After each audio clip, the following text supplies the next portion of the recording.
Bueno, hay aplausos. ¿Cómo se nota? Yo hoy pedí... No pedimos estos aplausos, son espontáneos. Queremos aclararlo. No parecieron muy espontáneos, te digo la verdad. Absolutamente. Es la alegría que hay detrás ahí de cámara con este gran equipo de tanto talento. Muchas gracias por esos aplausos. El asunto es que yo pedí esta vez que no quería más la cortina que teníamos que tener una voz en off que empezaba. No me gustaba. Era mi voz aparte grabada. No, por eso, que yo creo que no lo quería más porque era mi voz y como no lo quiero escuchar. Y lo reemplazamos por aplausos y yo me quejé de que solamente a Moria le aplaudían y a nosotros nunca nos aplauden. Y bueno, haces bien, acá. ¿Qué tiene Moria que no tengamos nosotros? Pero por favor, yo hasta tetas tengo, Quique, no sé. Tiene todo, Moria, tiene todo. Absolutamente todo. La amamos a Moria. Qué bien que estuvo el lunes acá. ¿Lo viste? Se prendió fuego. ¿Lo viste? Absolutamente. No, tremendo. ¿Quiénes son? Tremendo. Fue un programa espectacular, la verdad. Lali con todo. Moria, lo pueden ver, ya está ahí colgado para que lo vean. Hay un montón de gente viéndolo.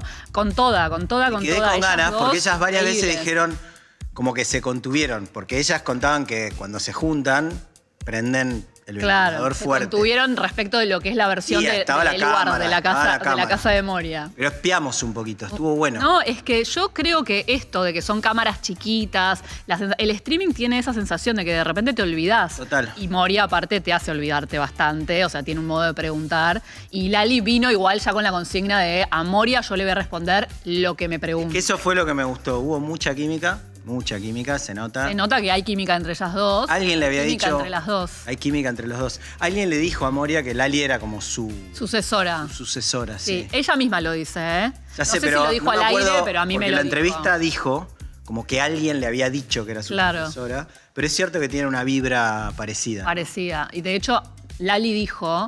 ¿Por qué no hacemos, Moria, un programa de brujería las dos juntas? Y yo ya estaba como trayéndole el contrato. Está, sí. Como, bueno, arrancan la grilla de ping extraterrestre está abierta. Córranse. Arte en Marte, ¿quién te conoce?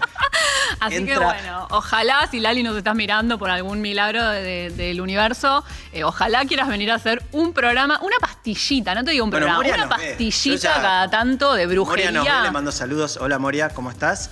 Está este lugar disponible es como los miércoles para ser, hacer el programa de brujería con Lali. Es nuestro ser omnisciente, Moria, ¿no? Como que siempre está, siempre está. Bueno, además, ¿y cómo estás, Quique, hablando de las terrícolas? Yo estoy muy bien. ¿Estás bien? Con 28 capas encima para andar en bici por la ciudad, pero ahora estás en remerita. Porque me la saco para llegar acá, pero si ves, hay capa tras capa tras capa. Yo hoy estuve a punto de venir con poncho. Y dije, ¿será como demasiado telúrico para una nave espacial? Acá en esta nave hace una temperatura razonable, así que se agradece. Igual por eso yo seguía con mucho frío y me dejé mi polar de Robert Sánchez. Puedo lucir mi remerita al tono, ¿no? Siempre hay la literalidad. Va a durar, no sé hasta dónde la literalidad, pero está bastante bien. Hay una que se te croma. Sí, mirá qué interesante, ¿eh? Mirá qué bien. Buenísimo. Un día voy a venir todo de verde. Ya lo venís diciendo. Lo vengo amenazando, pero no encontré el color. Quiero hacer como la capa de... No, acá tenemos, mirá, allá atrás hay una tela verde.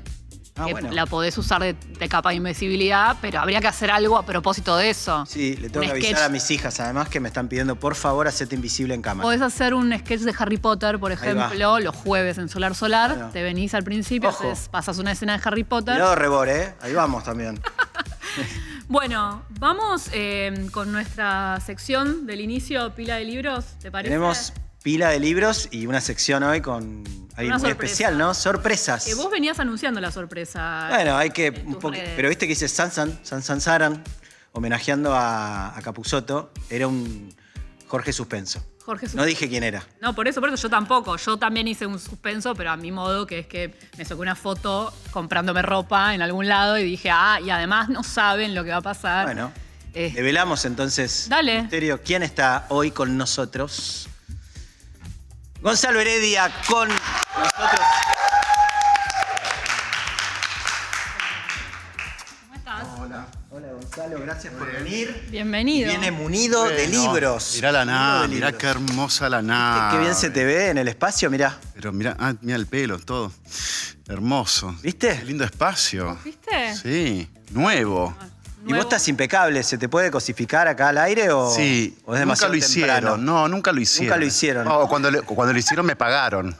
Bueno, acá lo hacemos de onda, mirá. ¿Ah, sí? Sí. Totalmente. Cosificame entonces. Bueno, pero hablando de eso, Gonzalo, que bueno, igual todo el mundo lo conoce, pero es un actor de reconocida trayectoria. ¿Puedes decir galán, por favor? Digo ex galán. A eso No sé iba. por qué. Ex galán. No sé por qué. No, para mí, a eso iba, claro, galán. Tenemos un galán en el... Tu representante me va a odiar. ¿Hasta qué Ex edad galán. uno puede ser galán? ¿Hasta No, qué yo edad creo, a se es ver, galán? Yo hago este chiste también porque hay una cosa que es, bueno, que es transversal, ¿no? Como que sucede con todas las cosas, pero particularmente con el tema de ser galán o las mujeres, las mega estrellas de cine, les ocurre también esto, que vos viste que los tipos como que estiran el límite. La cana queda bien, la cana queda Claro, bien. qué sé yo, no sé, la cana, la arruga, Sí. como que el tanto Botox no se te mira, ¿entendés? No sé qué. Yo le qué sé tengo yo. mucho miedo Al al... Botox. Sí, a mí el Botox. ¿No te pones Botox entonces? No, nunca, no sé cómo se hace. Mirá. Sé Revelación. que hubo muchos compañeros, pues no voy a decir nombres, pero sé que hubo colegas que se han inyectado Botox en las axilas porque eso es lo que no te hace transpirar. O Wow. me han dicho eso. Mirá, no sabía de esa aplicación del Sí, Botox. tampoco. que en aprendemos realidad algo nuevo. el Botox fue inventado para eso, para creo que las, no sé, tiene una definición así como cosas científica. sudoríficas, Claro. lo que sea. Pero no te hace transpirar mucho. Hay un ¿Ah? universo de remedios que tienen otra función para las No, cosas. bueno, descubrimientos así, ¿no? Que el Viagra también Claro. era para Viagra. no sé qué y fue un Exactamente. mega hit de descubrimiento. Al otro lado. Efecto Para el otro secundario, lado. total. Exacto, pero Sí. el Mirá vos. negocio fue el efecto secundario, básicamente. Totalmente. No, a mí me da mirá el vos. Botox, me da un poco de vértigo y también me da un poco así como de tristeza, digo, conmigo Recurrir mismo. eso, sí. sí. Hay algo, viste, como ya Te de... ves ahí en la camilla, que te viene la inyección. Y sí, esa escena en general. Hay algo como de sostener ficticiamente algo que se te va a escapar entre los dedos. Digo, como se va... Inevitablemente. E intentar sostener eso, digo, como a lo que sea, de la forma que sea, a mí me da un poco de pena. Y aparte termina teniendo algo siempre como de máscara, esa cosa que se va convirtiendo, ¿viste? Como que es notorio, es notorio. Alguien puede decir, bueno, hay profesionales mejores, peores, no sé qué, pero tiene una cosa así que vos notás un poquito esa cosa. Igual diría, tampoco tiremos la primera piedra, porque quién sabe. Yo me puse Botox Y saca una inyección de Botox, ¿no? Y en la axila. Yo me puse Botox. Inyecto la axila. Pero No, bueno. lo que digo es que, qué sé yo, cada uno tiene sus quilombos. No, obvio, ni hablar, por Hay supuesto. Estamos hablando tantas de formas la de- cosa conceptual. Igual volviendo, Sí. es lo que Porque te decía era invitamos eso. para esto, claro. Lo que decía era eso, ex galán, no solamente por el chiste, Para la edad, justificar, lo que ¿no? sea, sino porque además, yo te lo dije cuando charlamos la última vez, a nosotros, acá en Arte Marte, lo que nos interesa es tu otro costado, tu lado B, no sé si sería lado B o ¿cuál cómo es lo el A o el B? Exacto, esa es una Sí. buena pregunta para empezar, que sos escritor. Bueno, no Sos sé. muy lector. Sí, eso sí. Igual uno no es todo lo lector que a uno le gustaría. Digo, siempre hay, no sé, uno se autodisciplina un poco con leer, bueno, 30 páginas por día, 40 páginas por día. ¿Haces eso? Hago como ese ejercicio. Mirá. ¿Tenés una rutina de lectura? Bueno, creo antes que... de dormir, durante el día. Creo que uno cuando intenta hacer algo o hacer algo, digo, como hay algo de ciertas metas que uno se autoimpone, por lo menos a mí me sirve eso. Y creo que el lector se construye todos los días, es un poquito. El hábito de leer, y más que nada hoy, que digo, cualquier cosa te distrae, digo, también se construye. Yo la verdad que no soy de esos que dicen, no, yo leo y leí desde chico. No, mi lector yo lo construí, fui bastante autodidacta en ese sentido. En mi casa no había una biblioteca, no había el hábito, el hecho de tener un libro físico era como extraño. El hecho de abrir un libro no sé, mi papá es mecánico, yo trabajé, el último trabajo real, de la vida real que tuve fue con él, de ayudante. Y entonces el acto de abrir un libro en ese lugar era de alguien que no estaba haciendo nada. Claro. Entonces de mitificar todo eso, digo, como de construir esa idea para reconstruir otra, primero estaba en mí cómo hacerlo y después para el mundo. Entonces en ese sentido hay algo de laburo, entre comillas, y después cuando ya tenés enganchaste en un lugar de personajes, hay algo que ¿Dónde te enganchó la lectura? Porque en una... yo tengo como lo que contaste vos recién, podés reemplazar el taller mecánico por mi viejo se dedica a la papa, por ejemplo, y es la misma historia, la misma, sin biblioteca, etcétera, y también eso que es, o sea, yo estudié Derecho y no estudié Letras o cualquier otra cosa porque todo lo que tuviese que ver con el arte era, bueno, sí, de hobby si querés, ¿entendés? Sí. Pero otra cosa no. Sí. ¿Cuándo vos enganchaste con eso y dijiste, bueno, acá hay algo que me puedo habilitar? Bueno, fue, digamos, como... ¿Qué te dio? ¿Cómo? Fue progresivo eso, fue progresivo. Yo hoy puedo hablar de esto conscientemente, pero porque tengo más conciencia de eso.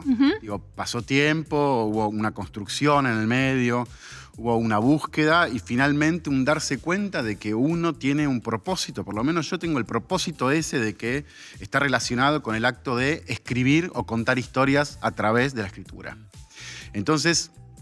el acto de escribir, esto se separa. En el acto de leer, yo hoy puedo decir que la primera lectura que tuve fue El túnel de Sábato, y puedo decirlo hoy, que tengo 42, y me pasó cuando tenía 14, puedo decirlo hoy porque sé conscientemente lo que me pasó en ese momento, aunque en ese momento no sabía lo que me pasaba, esto de leer, cerrar el libro, dejarlo, intentar seguir haciendo algo, y seguir con la cabeza dentro del libro, con esos personajes deambulando dentro mío. Y entonces es como, en ese momento era la disyuntiva, de decir, bueno, pero, a ver, bueno, leo un poco más. Y creo que todos, la persona que lee, busca eso. Esto que la historia, no solo los personajes, sino que la historia ilumina una zona oscura tuya o una zona poco conocida, poco frecuentada, y que te enfrente con eso, y no solo que te enfrente, sino que te permita autoconocerte. Digo, para mí la lectura pasa por ese lugar. Entonces, en ese sentido, creo que la lectura empezó un poco por ahí. Después vino la escritura. Yo en ese momento, en el taller mecánico, cuando uno quiere abstraerse del contexto en el que vive, de su realidad, uno, ¿cómo sale? Y a través en ese caso, de la lectura. Y en ese caso también apareció, digo, la escritura. ¿Y qué escribí? Sí, cosas horribles, muy feas. Hoy lo puedo decir. Pero en ese momento era algo, un texto que me hacía salir de ahí. El acto de escribir era en... Es muy loco, perdón, te corto. Sí. No, pero porque... Hablo mucho, cuando vengo a los streams. Yo te corto todo el tiempo, no te preocupes, lo hago.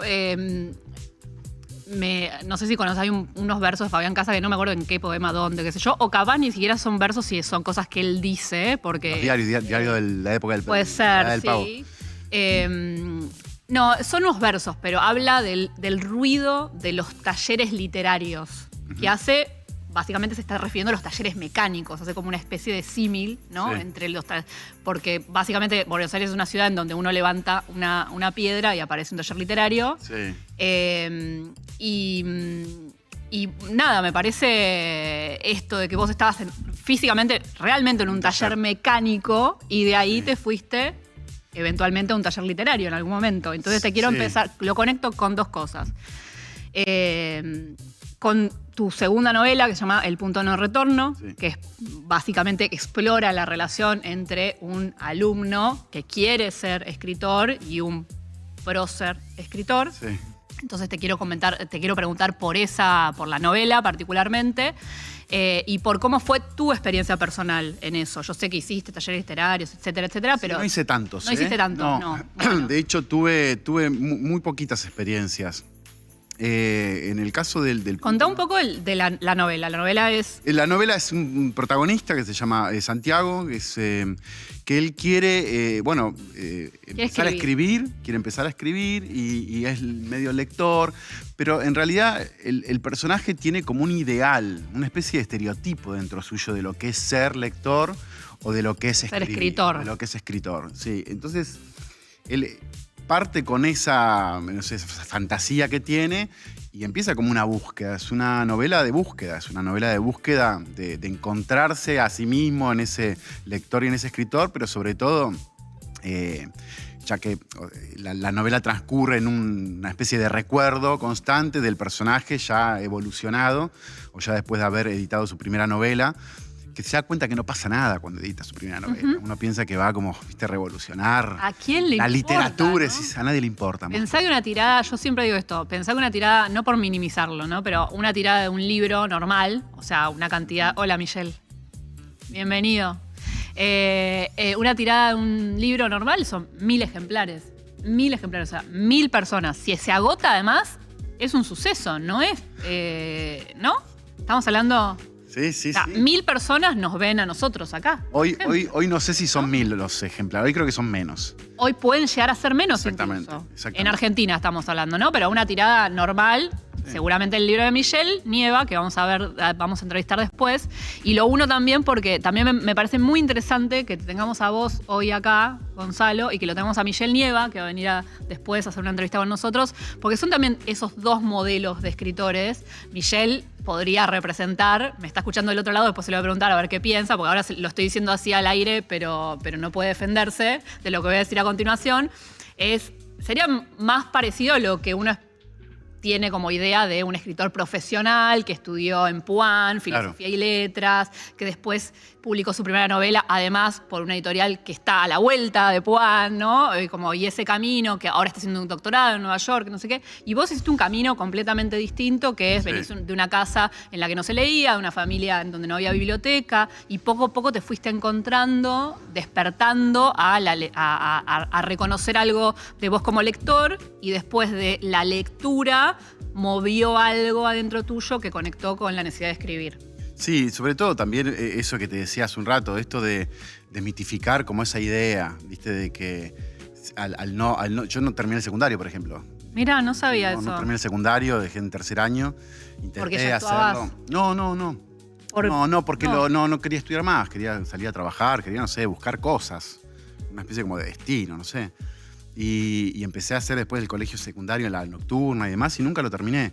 Entonces había algo de esa idea de que si no habías hecho una carrera de letras, si no estabas relacionado con el mundo y etcétera, etcétera, etcétera, digo, era imposible como meterte, si es que hay un lugar, ¿no?, donde meterse, si existe realmente como el lugar de la literatura. Es interesante porque esa es la realidad de todas las disciplinas artísticas. Es cierto. O sea, vistas de afuera, siempre tienen un aura de fantasía y una idea de una adentro y una afuera. Que todos se conocen entre sí, de que tenés que ser amigo de fulano para poder... Existen esos códigos naturalmente, pero al mismo tiempo, desde afuera uno tiene...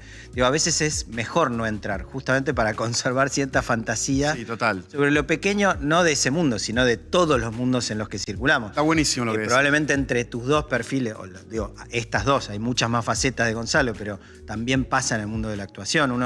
Yo tuve la suerte de ir a ver infinidad de rodajes, por ejemplo, que me gusta porque veo toda la gente que labura detrás de cámara, etc. Pero en general te rompe, te pincha un poco la burbuja de la fantasía de lo que uno ve cuando está cómodamente sentado viendo una película, por ejemplo, en la oscuridad de una sala, o conocer a tus ídolos. Esto lo hemos hablado acá un par de veces, ya no me acuerdo con quién, pero hay gente que es mejor ni conocerla, mejor que quede en la faceta de ídolo. A los escritores sobre todo. Eso en la novela, justamente en el punto de no retorno, hay algo de eso, de que un amigo le dice a este personaje, el protagonista, que a los escritores es mejor tenerlos como en ese lugar de escritores o en ese lugar como de fantasía, que una vez que lo conoces hay algo que se derrumba. Y yo creo que es así absolutamente con todo. Y creo que hablando de estos circuitos o círculos medios exclusivos, creo que hay algo también, mucho de fantasía, mucho de construcción, y cuando uno se da cuenta o palpa por primera vez como realmente el lugar a donde vas y la pasión genuina de por qué lo haces, hay algo que empieza a desaparecer también. Y te das cuenta de que, todo es bastante ficticio en algún punto. Nos está volando el tiempo. A mí me parece que Gonzalo tendría que volver, porque hay un montón de otras cosas para preguntarle. Obviamente. A mí, además, me gustaría mucho hablar sobre te empecé a preguntar por el taller literario porque tengo ganas de que hablemos mucho de la cocina de la literatura, ¿no? A mí me encanta. Eso de... Bueno, de hecho hacía un programa de radio que se llamaba Notas al Pie y hablábamos sobre eso y teníamos la posibilidad. Hoy está Michelle. A mí me encanta como hablar de eso, de la cocina. Quedarte, ¿Me estás invitando? Te estoy invitando formalmente. No sé, perdón, me tomé el atrevimiento, no sé. Quique... Me encanta, absolutamente. Va a ser la mesa de los galanes, además. O sea, es espectacular. Muy tipo signo de pregunta. Me encanta. Porque va a venir Michelle, lo decía. Por eso, obviamente. Absolutamente. Bueno. Me parece extraordinario desde ya. Bueno, genial. Pará, entonces, ¿te quedás a entrevistar con nosotros a Michelle en principio? Michelle, seguimos ¿puedo preguntarte sobre cómo escribís, cuándo escribís y todo eso? Genial. Listo, bueno. Perfecto. Pero ahora, sí, exacto, sí, no estoy gaga. Hay cucaracha. Me están diciendo, ¿te acordás de tal cosa? No estoy gaga. Claro. Querida, me acuerdo de todo. Entonces decía a continuación que primero vamos a hacer nuestra pila de libros. Yo hoy traje uno solo, que es La infancia del mundo. Solamente ahora lo voy a presentar muy rápidamente porque vamos a hablar con su autor. Mirá qué gran suerte que tenemos, que recomendamos un libro y tenemos el autor acá para preguntarle de todo. Este es la segunda novela, digo bien, la segunda novela de Michelle Nieva. Digo, ¿la tercera novela? Pensé que lo primero... Bueno, ahora lo charlamos. Bueno, la tercera novela, se me escapó una en el medio, de Michelle Nieva, que se llama La infancia del mundo. Esta sí es la primera editada en Anagrama. Eso sí dije bien, le pegué una de dos. Y es básicamente una novela que podríamos decir una novela de ciencia ficción, súper interesante, que se editó hace unos 2 años y creo que ahora, hace poquito, Michelle sacó un libro nuevo en Anagrama, que es un libro de ensayo, sobre que también lo tenemos y le vamos a preguntar. Y el protagonista de esta novela es el niño dengue. Eso es todo lo que les voy a decir por el momento, lo vamos a hablar más en la entrevista con Michelle, pero este es uno de los libros que se pueden ganar. Estamos regalando. Sí, regalar, señor. Que se pueden llevar desde aquí. Hoy por hoy no es una boludez, ¿eh? Para nada. ¿Vos viste lo que salen los libros? Por eso, aprecien este contenido, por favor. Tenemos entonces La infancia del mundo de Michelle Nieva, que pueden entonces desde ahora empezar a mandarnos mensajitos al chat para ganarse este libro, La infancia del mundo, con la consigna... ¿Qué hecho de la vida real te parece un relato de ciencia ficción? Esa es la consigna para el día de hoy. Tenemos mucho material para participar. Tenemos muchas cosas para decir al respecto. Sobre todo, no sé, vos... Bueno, iba a decir una barbaridad. Hay mucho. La verdad que es infinito. Yo traje 2 libros para regalar. Son 2 libros extraños, por decirlo de alguna manera. El primero es Podré recordarte sin que me interrumpas, de la rosarina Beatriz Viñoli. Son Obituarios Reunidos, 2013-2023. Edita la gran Nilsson, otra de las editoriales independientes que tenemos. Mirá, además tiene este jueguito en pantalla, porque es verde el libro. Claro. Ustedes no lo pueden ver, pero ahí está. Muchísimas gracias a la producción de este programa, que está en todo, absolutamente todo. Bueno, ¿qué es este libro? Es un libro, me pareció interesante porque efectivamente son obituarios. ¿Pero son ficticios? No, son obituarios reales. Genial. Ella dice en un momento, y acá lo separé: escribir sobre quienes acaban de morir me parece un gesto de civilización. También hace tomar conciencia del propio paso del tiempo. La muerte marca el límite de una ventana de oportunidad para compartir ese tiempo con alguien interesante. No somos inmortales, vivamos vidas que merezcan el recuerdo. Y ¿por qué es interesante? Porque hay un montón de gente que lamentablemente yo no conozco, que son de la escena cultural, literaria, diría yo, de Rosario. Es un hardcore Rosario, el libro. Algunas de las columnas de ella o de los obituarios se publicaron en Rosario 12, el suplemento de página de Rosario. Me pareció interesante. ¿Puedo pedirte si lees? Tenés una, ¿no? Unita, porque son como pequeños relatos, ¿no? Tienen una página y media, digamos. Pensé que eran más cortitos. Pensé que eran más cortitos. Hay algunos, qué sé yo, hay algunos de...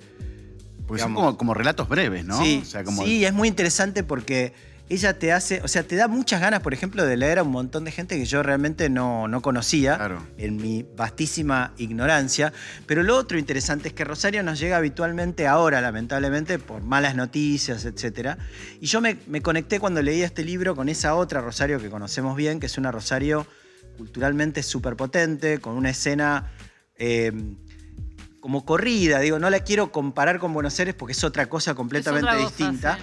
Pero hay una escena cultural rosarina que a mí siempre me llamó la atención. Tuve la oportunidad de ir muchas veces para allá. Políticas públicas. De políticas públicas en cultura particularmente. Súper potentes. Súper potentes para la infancia sobre todo, ¿no? Que estaba, ¿cómo se llama? Chiqui.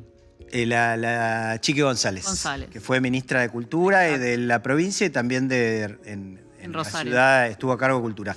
Bueno, leer sobre gente muerta, más allá de que quizás no sigas después el trayecto de estas personas, me parece interesante. De vuelta, marca un cuadro de esa escena cultural rosarina. Me parece que hay que hablar más de eso, más allá de que las noticias, las otras noticias obviamente son relevantes, pero hay una Rosario que está ahí latiendo, que a mí me recordó este libro y por eso lo recomiendo y además lo regalo. Y como siempre es un libro mío que viene marcado. Hay muchas editoriales independientes. Lex Libris acá adelante, bueno, se van con un pedacito en Rosario. De la biblioteca. Y el otro es un libro de historieta, llamémoslo, rarísimo, me encantó, editorial Paradojas. Iván Riskin es su autor, se llama Desapego Trip. Es efectivamente un trip, no, supongo que el autor nos dirá, podrá negar o no, pero tiene algo de trippy en su escritura, en su proceso de escritura. Es como de bolsillo, ¿no? Sí. En todos lados. Y de vuelta, es medio fanzine, no es un fanzine, pero tiene como algo del olor al fanzine.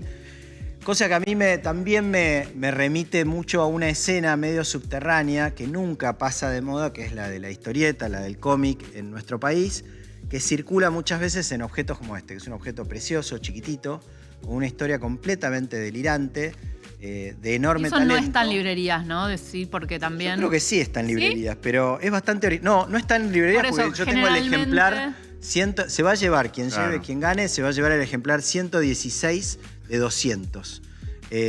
Con lo cual, efectivamente, no está en librerías. Porque todo lo que sea fanzines y cosas así, generalmente ocurre en un circuito medio paralelo. De ferias que suceden muchas veces cada fin de semana, de arte gráfico. Exacto, la Migra, que fue hace poco. Hace poco, sí. No, viene dentro de poco, ahora ¿Viene? En agosto. Sí, en agosto hay una próxima edición de la Migra. En cualquier caso, es un muy lindo libro que debo haber comprado en alguna de esas ferias. Así que se van ambos con esta consigna que dijimos antes, que hecho de la vida real. ¿Te parece un relato de ciencia ficción? Tenemos para hacer dulce de leche con eso, así que... Sí, claro. ¿Y usted, señor, qué trajo? Yo casualmente, Casualmente trajiste. Sí, casualmente tengo... No para regalar, sino para comentar. Sí, exactamente. Tengo uno ahí en mi riñonera que estoy leyendo también, pero estuve por Valencia en un festival de cine hace poco y me hice como un circuito así medio, viste, para visitar librerías y eso, y me metí como estas librerías antiguas, o sea, como de polvo. De viejo, les dicen exactamente. En España. Sí, y estaba en una cortadita, hermoso, no sé qué, y me encontré con este libro en la entrada, o sea, había como una pila de libros, justamente. Y este estaba como arriba de todo, y es un libro de una novela de Juan José Millás, que se llama La soledad era esto. Yo no lo leí a Juan José Millás, o sí, y la verdad que no me acuerdo. Puede pasar, porque hay ciertos escritores de otras épocas que uno por ahí leyó alguna vez. Sí, yo no recuerdo haber leído nada de él, y me encontré con esta novela. Él nació en Valencia, yo eso no sabía tampoco, y me encontré con una novela bastante existencialista. Es una protagonista. Lo interesante de esta novela es que está... ¿Cuándo es? Y esto será del año 70, y ahora hay una reedición. Esta reedición es del año 94, Ediciones Destino. La protagonista es una mujer que se llama... muy bien, me olvidé, mira. Le podemos inventar un nombre, nadie se va a dar cuenta, Gonzalo, es eso lo que... Bueno, Carolina. Es una protagonista mujer que está como en esta crisis media existencialista con su vida, con su marido, con su hija y demás. Lo interesante es que está narrado en tercera persona, la primera parte, y la segunda parte en primera persona. A ella se le muere la madre, la novela empieza así, se le muere la madre y empieza como a hacer como un duelo y demás, y demás, y demás. Y la segunda parte está narrada en primera persona porque ella encuentra diarios que escribía la madre y que escribía sobre ella y demás. Y ella también sospecha mucho de su marido, que la está engañando, y pone un detective para que lo siga. Y le empieza a mandar informes y demás. Y en esos informes, claro, el detective la empieza a ver a ella también. Y la empieza a seguir porque es parte de la vida del marido. Y ella le empieza a copar eso. Esto de leerse a través de otros ojos cómo es su vida y cómo la ven. Y hay como un juego de espejos de autorreconocimiento, es como bastante existencialista en ese sentido. De hecho, el marido está leyendo La Metamorfosis, hay algo, ¿viste? Como de... Sí, una intersexualidad. Sí, de encontrarse. Hacia dónde quiere... Y aparte porque también está narrada en primera persona, en tercera persona y después en primera persona. Hay algo, ¿viste? De este cambio de voz que me parece muy interesante. Yo no recuerdo haber leído a Juan José Millás. Me encantó. La soledad era esto, que lo súper recomiendo. Muy bien. Y después estoy leyendo... Y esto sí es una novedad. Uno de viejo y una novedad Sí. trajiste. El de Majo Moirón, que es su primera novela, La lengua rota. Es la voz de una chica. Aparte es esta colección Cerca de la verdad De Penguin. de Penguin que la lleva... Una colección que lleva Maga Echevarne. Sí, que está bueno, como esta cosa medio difuminada entre la realidad y la ficción. Y esta es la historia de una chica, es también la voz de una chica, la hermana más chica de 3, que se encuentra con una situación muy puntual, que es la madre que la van a operar y que la madre pierde el habla. Y esto de perder el habla, o sea, como la lengua materna, digo, es algo que a ella le da como, una búsqueda propia y encontrarse de nuevo como en una nueva vida y encontrar como un nuevo lugar. Una voz hermosa, siempre las voces infantiles están buenas, así que la recomiendo. Es una voz infantil. Sí. Mira. Sí, la voz de una chica. Es re difícil escribir una voz infantil. Es difícil y aparte también tiene como esta cosa de medio de preguntarse, de incertidumbre y también que crece, ¿no? Que empieza a crecer. Bueno, el protagonista de la novela de Michelle también es un niño. Es un niño. Sí. Así que nada, lo recomiendo, una novedad. Genial. Lengua rota. Majo Moirón, La lengua rota. Ese está seguro en las librerías actualmente porque acaba de También, llegar. Seguramente. Por ahí. Corrientes, en alguna librería. Segura, eso sí también, pero De quizás hecho, es más esas difícil. ediciones circulan acá muchísimo. ¿Sí? ¿Acá también? Sí. Sí, tienen... RBA, sí. Sí, yo creo que sí. O sea, a mí me suena mucho el formato. Bueno, genial, fantástico. Hechas las recomendaciones, nosotros los 3 libritos que tenemos para regalar el día de la fecha. Quizás la próxima podés traer algo para regalar, ¿no? Que no sé, qué sé yo. Sí, tiene que ser como Quique de mi biblioteca.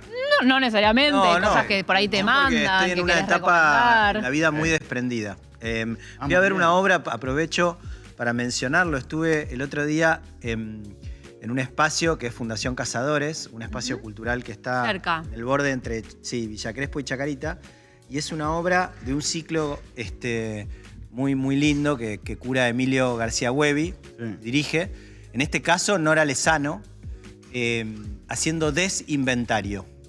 Nora Lezano, como saben, fotógrafa con vastísima trayectoria, fotógrafa de toda la música argentina, pero particularmente del rock. ¿Y por qué la menciono ahora en este desapego? Porque Nora, cuando termina la obra, tiene su pila de CDs personales y te da ella personalmente un CD de su colección que dice CD con un número, etc.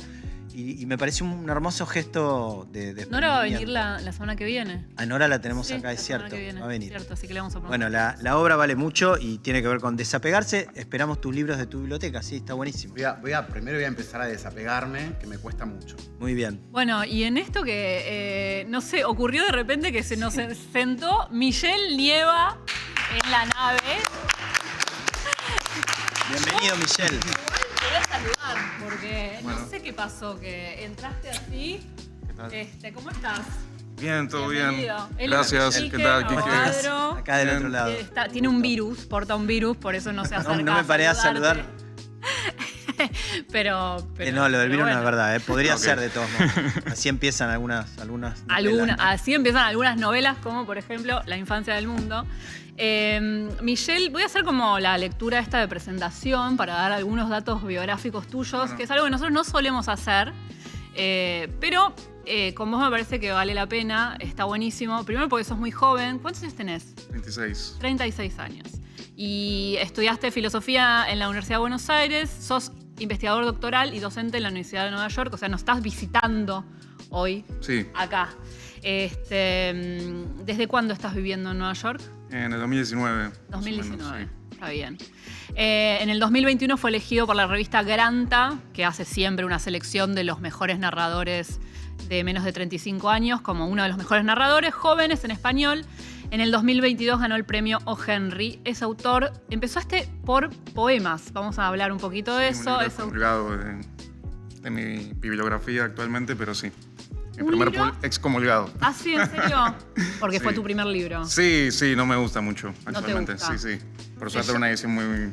Papelera de sí. reciclaje y no está en ningún lado, los quemaste, hiciste cosas así. No tuve ese gesto que hubieras... Bueno, a Borges le pasó lo mismo. No es tan grave, Sí, ¿no? como históricamente, ¿no? Siempre hay que quemar un manuscrito, lo que sea. Exacto. A mí también, yo también publiqué un libro de poemas que nadie, o sea, que no aparece en ningún lado tampoco. Lo odio y ojalá nadie nunca encuentre en ningún lado un ejemplar de Pero eso. hiciste esto de comprar muchos y... Era una tirada muy chiquita, ¿viste? Esas cosas también, como una editorial muy chiquita, una tirada muy chiquita. No hice nada, o sea, no es que le escribí a gente para que lo quemara, que por Claro. ahí... Pero eso, obviamente vamos todo a bien. salir a buscarlo, ¿eh? Y lo vamos a... No sé por qué cuento esto. convocar a la realmente. gente que- Vamos a leer tus poemas en vivo acá en Arte El en karma de Marte. haberte preguntado por ese Sí, libro. el problema es que genera el efecto inverso. Con un amigo que le dije que lo quería borrar de mi vida, se tomó el trabajo de buscarlo y encontró ¿Lo un encontró? ejemplar. Sí. ¿Y te lo trajo? ¿Y te leyó en vivo cosas? Sí, me mandó audios leyendo poemas. No, sí, fue por como una especie favor, de... un enemigo. de acoso, más que un amigo. Un acoso directamente. Sí, una extorsión. Bueno, pero podrías decirle a Anagrama, que me parece que son los que de donde sacamos esta biografía, que lo elimine Sí. de tu... Y listo, ya Sí, está. yo Uno hace podría lo que se borrarlo. le y canta, listo. ¿o no? Sí, totalmente. Ah, sí, bueno. Pero igual, y después publicaste otras dos novelas, que se llama La primera Sueñan los gauchoides con ñandúes eléctricos y Ascenso y Apogeo del Imperio Argentino, que era la que a mí se me había escapado. Y en Anagrama, entonces esta es la primera novela que publicaste en Anagrama, que se llama La infancia del mundo, que es del 2023. Sí. Quería empezar por... había pensado empezar por preguntarte por el gesto de la poesía, pero no sé si tenés ganas de hablar de eso, Así que ya no que da. hicimos... No, pero sí. Estamos revolviendo sí, quizás- ahí como... Sí, quizás algo que Está yo bueno noto en tu narrativa, que es, y que cuando leí que escribiste poemas o tuviste la intención de eso, si uno empieza por ahí es porque algo de ese universo, quizás como gesto del lenguaje, por ahí conserva. ¿Pensás que hay algo en tu... Yo siento que sí, que hay algo en tu narrativa que conecta de alguna forma con un efecto poético una vez cada tanto. ¿Pensás que hay algo de eso que conservás o no? Si lo conservo es involuntario porque, bueno, siempre me considero un mal poeta, por eso dejé de escribir poesía. ¿Pero te gusta la poesía? Me gusta, sí. Sobre todo, bueno, cuando empecé a escribir me junté con mucha gente que eran más poetas que narradores, narradoras, y medio que me contagié. ¿Y Después cuándo? me di Como un cuenta virus. Claro, sí. ¿Y cuándo fue eso? ¿Cuándo empezaste a escribir? Y bueno, ese libro lo publiqué en el año 2011. Me empecé a escribir un poquito antes, no sé, tipo adolescencia, algo así. En la adolescencia, Sí. pero o ¿Venís de una sea, casa con mucho estímulo literario, libros, o Eh. fuiste autodidacta? ¿Cómo es tu vínculo con la literatura, tanto como lector como escritor, como hablábamos antes Claro. de Gonzalo? Bueno, mi mamá es psicoanalista y en mi casa había libros de psicoanálisis. Fue lo primero que empecé a leer. Mirá, Los títulos me resultaban muy atractivos. Claro. Todos eran sexo, o al menos yo lo veía que tenían que ver con eso. Y bueno, era algo que para hacer. Y hace fue lo poco en primero una que empecé a entrevista, leer. Valeria Bertuccelli, que creo que la madre también es psicoanalista, contaba que había un libro en su biblioteca que era El filicidio y que ella como niña se sentía muy atraída a eso. Yo me imaginaba esa cosa tremenda, ¿no? Vos ser niño y que en la biblioteca de tu madre haya algo que se llama el filicidio. con el diccionario. Hay que saber qué quiere decir la palabra igual. No, bueno, pero hay algo igual del lenguaje que por más que no llegue, ¿no? No Porque sé, ese qué cuadro sé de yo. Saturno Claro. devorando a sus hijos. Claro, también bueno, el mito de Edipo en todos los títulos. Y después sí. saber qué es el mito de Edipo. Claro. Voy a cantar una canción ahora, no digan nada. Bueno, Gonzalo, Eh, que vas a hacer Pero una sí, esos fueron los primeros libros un poco que empecé a leer. No había tantos libros de literatura, pero sí me acuerdo que había una colección como de premios Nobel. Y ahí me acuerdo que llegué a William Faulkner. Fue lo primero Tranca, que ¿no? leí, Tranca. que me voló la cabeza así. ¿Qué leíste? Que esto era El Luz de Agosto. Ah, mirá. Y ahí, bueno, ¿Entraste de una? ese fue un libro con el que me volví lector de literatura. ¿Cuántos años tenías? 15, algo así. Ah, 16, genial. Sí. qué bueno. Sí, y Borges, bueno, también. O sea, te salteaste a Salgari, a Julio Verne, digamos, fuiste derecho a Faulkner. Los digamos. policiales negros. Claro, la literatura juvenil de entrada, ¿no? Al mundo de la lectura. Sí, o mismo Sábato, que Sí, sí. decías El túnel, también es una lectura medio como de secundario. Cortázar. ¿No? Cortázar. Derecho a Faulkner. ¿Qué te pasó con esa lectura, particularmente, digo? Digo, hay algo que te atrapó y no te soltó. ¿Puedes identificar ahora el porqué? Sí, bueno, a mí siempre me interesó, tengo una tendencia hacia lo creativo, por llamarlo de alguna manera, pero no tenía un formato. Más chico, bueno, me gustaban los videojuegos, como escribía guiones de videojuegos, de cómics. Los universos. Me gustaba la música, Los universos, pero eso. ahí como que en ese libro entendí que era un arte mayor, la literatura, y nunca nada me había producido ese impacto. O sea, el nivel de juego con los procedimientos formales. En la forma, En la decís. forma, sí, Claro. sí. Y ahí, nada, dije, bueno, esto me voló la cabeza como no me había pasado con otra cosa. Y a partir de ahí, Después me fui por caminos muy distintos, pero ese fue un libro, sí. o sea, buscando esas mismas otras formas, etcétera, etcétera, Sí, etcétera. pero hay algo de eso en tu narrativa, o sea, esa cosa de ir, de quebrar la estructura lineal de un relato, ¿no? Y de, no sé, esta cosa del ejercicio de la repetición, por ejemplo, que también es muy Faulkner, ¿no? El ejercicio de la repetición, de contar lo mismo desde distintas perspectivas, ¿no? Esa cosa más lúdica, por un lado, pero también de una intención deliberada de quebrar lo que se supone que es en un tiempo lineal, ¿no? Claro. Sí, después siento que me fui por un camino muy diferente de lo que es la alta literatura como Faulkner. Sí, pero no como alta literatura, Sí. digo como procedimiento, como una Sí. cosa, a ver, no sé, Celarrayán también hacía esto, no sé si lo leíste a Celarrayán, que un poco deliberadamente y también porque hay algunas novelas de él que son como pastiches de muchas cosas, de manuscritos dejados por ahí, que por ahí cuenta lo mismo 2, 3 veces, o por ahí empieza Saer también contando tiene algo. eso. Digo, hay también. algo saeriano No. de la repetición. Saer igual capaz sí es como alta literatura o canonizado como alta literatura. Bueno, a mí me encanta sí. igual, pero Sí. como hay gente que, viste, tiene sus detractores, Saer, pero por otro lado está canonizado Saer dentro de la alta literatura por Betty Sarlo, en principio, que es su fan número 1, ¿no? Pero lo decía más, no eso, no como el buscar una línea de canon de la alta literatura, sino como procedimiento, nada más que eso. Sí, sí, totalmente. Sí, acá traté de volver a procedimientos no tan literarios, porque hay como videojuegos. Hay videojuegos, eso me interesa mapas. mucho. Y escribiste un videojuego, programaste un Sí. videojuego. Sí, hice un videojuego basado en mi primera novela, que se llama Elige tu propio gauchoide, que si se busca aparece. Como una Voy a novela buscar Elige ya tu mismo. propia aventura. Es como, es O como, sea, es se como puede buscar en Google y jugar. Sí, sí. Ah, está buenísimo. Hay una película que habla sobre eso. Creo que la de Black Mirror, que es como medio interactiva. Sí. Que, ¿la viste? Sí, la vi. Digo, algo de eso Sí. estás hablando. Sí, es una cosa así, tiene una estructura de novela Elige tu propia aventura, Claro. pero son opciones dentro de lo que era un poco la trama de la novela esta, que también tenía algo de mundos paralelos, de metaversos. Ah, ok. Como hay unas drogas en la novela que te llevan a otros universos, en lo que ocurre una historia contrafáctica del mismo argumento. Un estilo, claro, está programado para medio vintage, ¿no? Como- Sí, el grupo que se llama Punga de Villamartelli. que ¿Entraste ahí? Todavía Sí, están acá está, vigentes. Me hace acordar mucho lo que yo jugaba en la Commodore. Sí, es que exactamente la idea de este juego es que yo hice un grupo de personas que hacen música para Commodore 64 y animaciones, porque, bueno, reivindican un poco como retrotecnologías. Y además Mi la época primera... no era retro, jovencito insolente. Pero, Y la primera Commodore se produjo en Argentina también, entonces tenían... yo estoy hablando de... tenía otro nombre, no me acuerdo ahora, pero sí, había algo ahí como... Es cierto. Sí. Y este juego, de hecho, está hecho para cassette de Commodore también. Ahí va. Claro, el disquete, el famoso disquete, Sí. ¿no? No, Sí. antes del disquete Había. había una casetera. Tenés razón. Había la primera Commodore venía con una Es verdad. casetera y Sí. metías ahí el... Yo eso no lo vi. No, es que No, esto ya se como Discúlpenme. convirtió en una especie de esos programas de vintage, ¿viste? Como en el recuerdo. Sí. ¿Puedo preguntar? Lo que quiera. genial. Tenés ese mic, pensé que ibas a cantar, pero dale. Sí, no, pero no preguntá. tengo preparado el tiempo. Ahora voy. No, quería saber cuándo esta cosa de la... Si lo consideras disciplina, digo, de la rutina de la escritura. ¿Cómo la construiste? ¿Cómo la construís? Digo, ¿cuándo sucede esta cosa de decir, tengo la idea, la imagen, lo que sea, y la desarrollo? ¿Cómo planteás eso?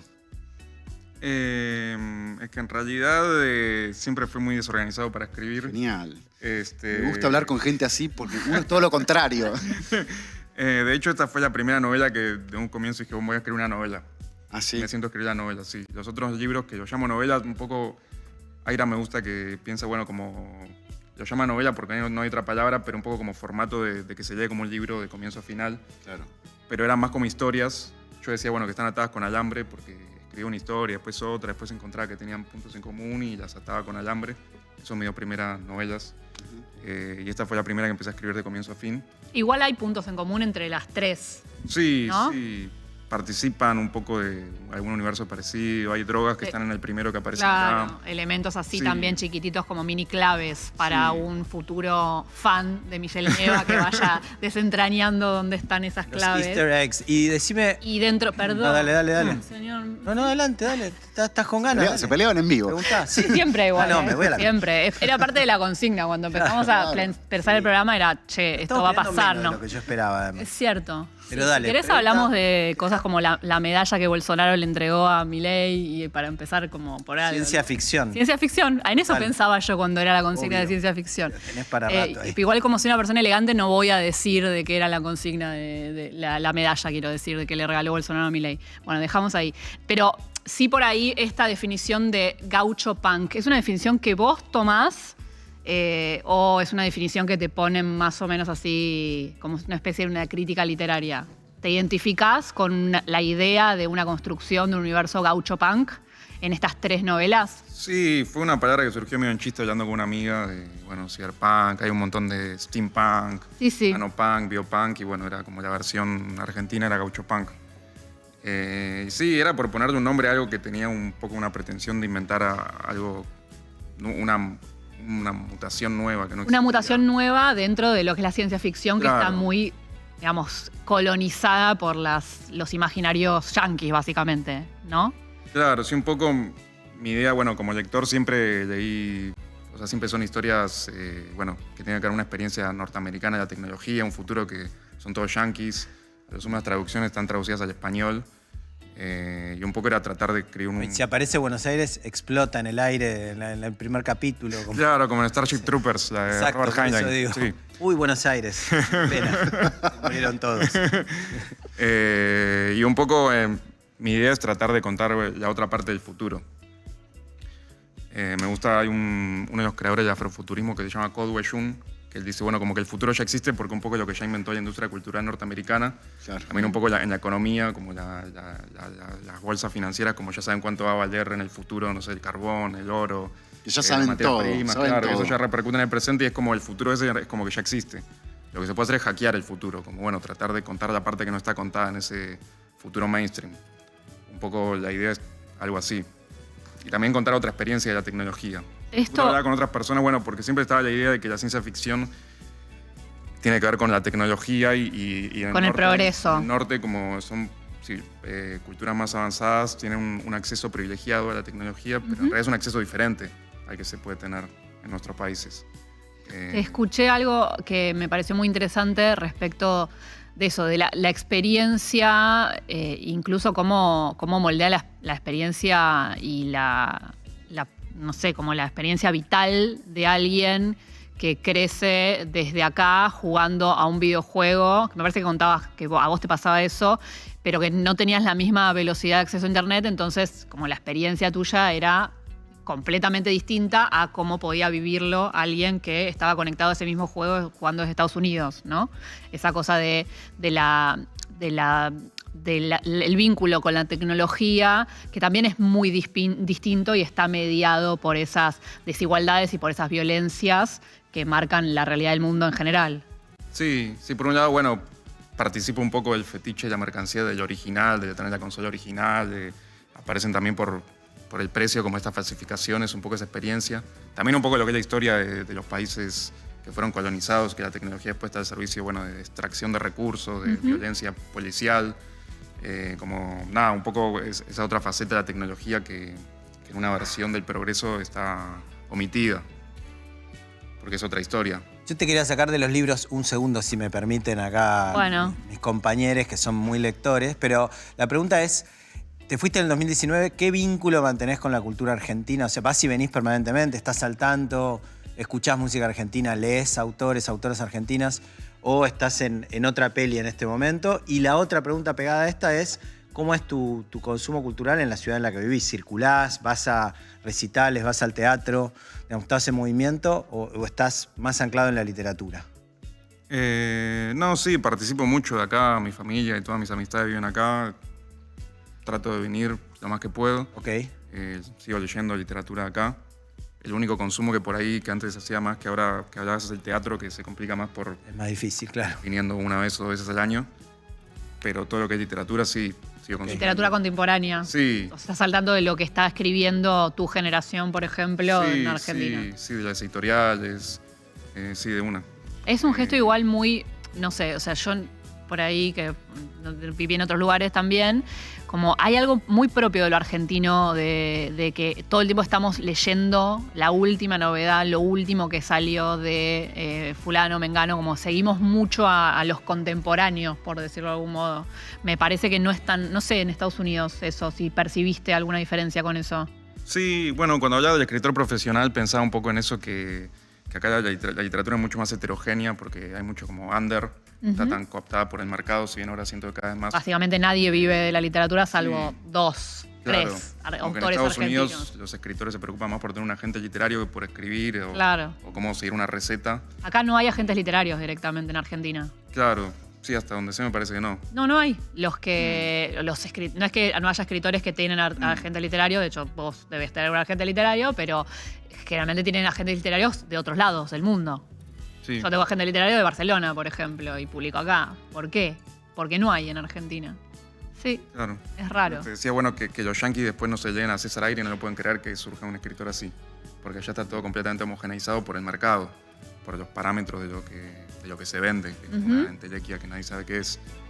Acá Y siento dentro de que- eso la ciencia ficción es algo que hoy, por ejemplo, está un poco, ¿no? O sea, la idea de la distopía, por ejemplo, está un poco como omnipresente, no solamente en la literatura mucho, sino en la cultura en general, ¿no? En el arte en general. ¿Qué relación tenés con eso? No sé, capaz es un poco vaga la pregunta, pero yo me pregunto muy seguido, de hecho, yo tengo una librería que se llama La Tapeinada y este año estábamos pensando que el festival que hacemos todos los años tenía que tener como una especie de pregunta sobre la posibilidad de pensar una utopía, ¿no? Por esto de que venimos de varios años en donde la distopía abarca un gran nicho de lo que es las publicaciones de novedades de la literatura. Y es una pregunta que yo me hago, ¿por qué desapareció de la literatura la utopía? ¿Tenés algo? No sé. Perdón. Una preguntita, una preguntita tranca. así para cerrar. Una pregunta cerrar. tranquila, desarrollala en un tuit. Sí, hay un poco una estética que yo la llamo realismo capitalista, parafraseando a Mark Fisher, que es como, bueno, no hay nada... Por fuera Es más fácil imaginar el fin del mundo que el fin del capitalismo, entonces esa es la imaginación mainstream. También hay como una cuestión de, bueno, vivimos en un mundo horrible, hay como una reivindicación de, bueno, la distopía, hay que dejar las distopías, pero yo reivindico una buena distopía. O sea, ¿Qué me es para parece vos una buena distopía? Para mí una buena distopía es una imaginación que logra interpretar el presente acelerándolo tanto que también muestra sus fisuras. O sea, hay una frase que a mí me gusta mucho que se escucha atribuida a muchas personas, a Octavia Butler, que dice que en el corazón de una distopía siempre late una utopía. Porque en la aceleración de las contradicciones del presente también aparecen sus fisuras. Entonces, para mí, la capacidad y la potencia de una buena distopía es mostrar también esa posibilidad. Está buenísimo. Esa antítesis que sería una utopía. O sea, creo que está incluida en una utopía, en una distopía bien ejecutada, la utopía. Sí, porque también, bueno, tiene que haber un conflicto, ¿no? En la literatura, además de querer decir algo que sea bueno. O sea, si es solo una utopía, no hay ningún conflicto. Sí, no, me quedé pensando en esto de la fórmula supuestamente del éxito, ¿no? Para escribir, para contar historias. Digo, ¿existe eso? Y si existe eso, Digo, el único fin que es vender libros nada más o contar historias. Ahí me quedé pensando como en eso. Sí, ¿Qué yo pensás? a veces veo eso y digo, bueno, pero ¿por qué no te dedicaste a otra cosa? O sea, algo podrías de eso, ser empresario, no sé, otra cosa que te dé dinero de verdad. Pero bueno, no sé, hay gente que fantasea, sí, un poco de la figura, ¿no? Del escritor. El prestigio que claro. eso conlleva, ¿no? Bueno, en tu novela está eso, o sea, la Búsqueda de... la figura entronizada de lo que es un escritor profesional, un pope de la literatura. Y aparte esto lo que también eso de que representa. el hecho de ser publicado es como una especie como de logro también, ¿no? Que se mide mucho con eso. A mí lo que me libros llama publicados. mucho la atención es, ¿viste las entrevistas a escritores? Que el escritor es una figura dentro de la cultura, de una sociedad que está habilitado a opinar de todo. Eso es un temón. De todo. Pero creo que El no es duelo, la solamente vida, el escritor, la es el muerte. artista. Sí. El artista todo, o sea, Sí. o toda. Digo, esta cosa ¿A de vos como decir... actor te preguntan? Yo el otro día escribí una columna, ¿Cómo se transita escribí el una duelo columna de no sé qué? en Diario AR que se llama ¿Qué opinás de mi opinión? Y es justamente, Te leí. es justamente eso, o sea, se habla como de esto, de decir, ¿por qué el artista se siente en la obligación de tener que opinar de todo y no sabe decir, o no puede decir, o no le sale decir, no sé? Digo, si hablas de, como no sé, te preguntan de la economía de un país, y si no tenés las herramientas para poder contestar concretamente con datos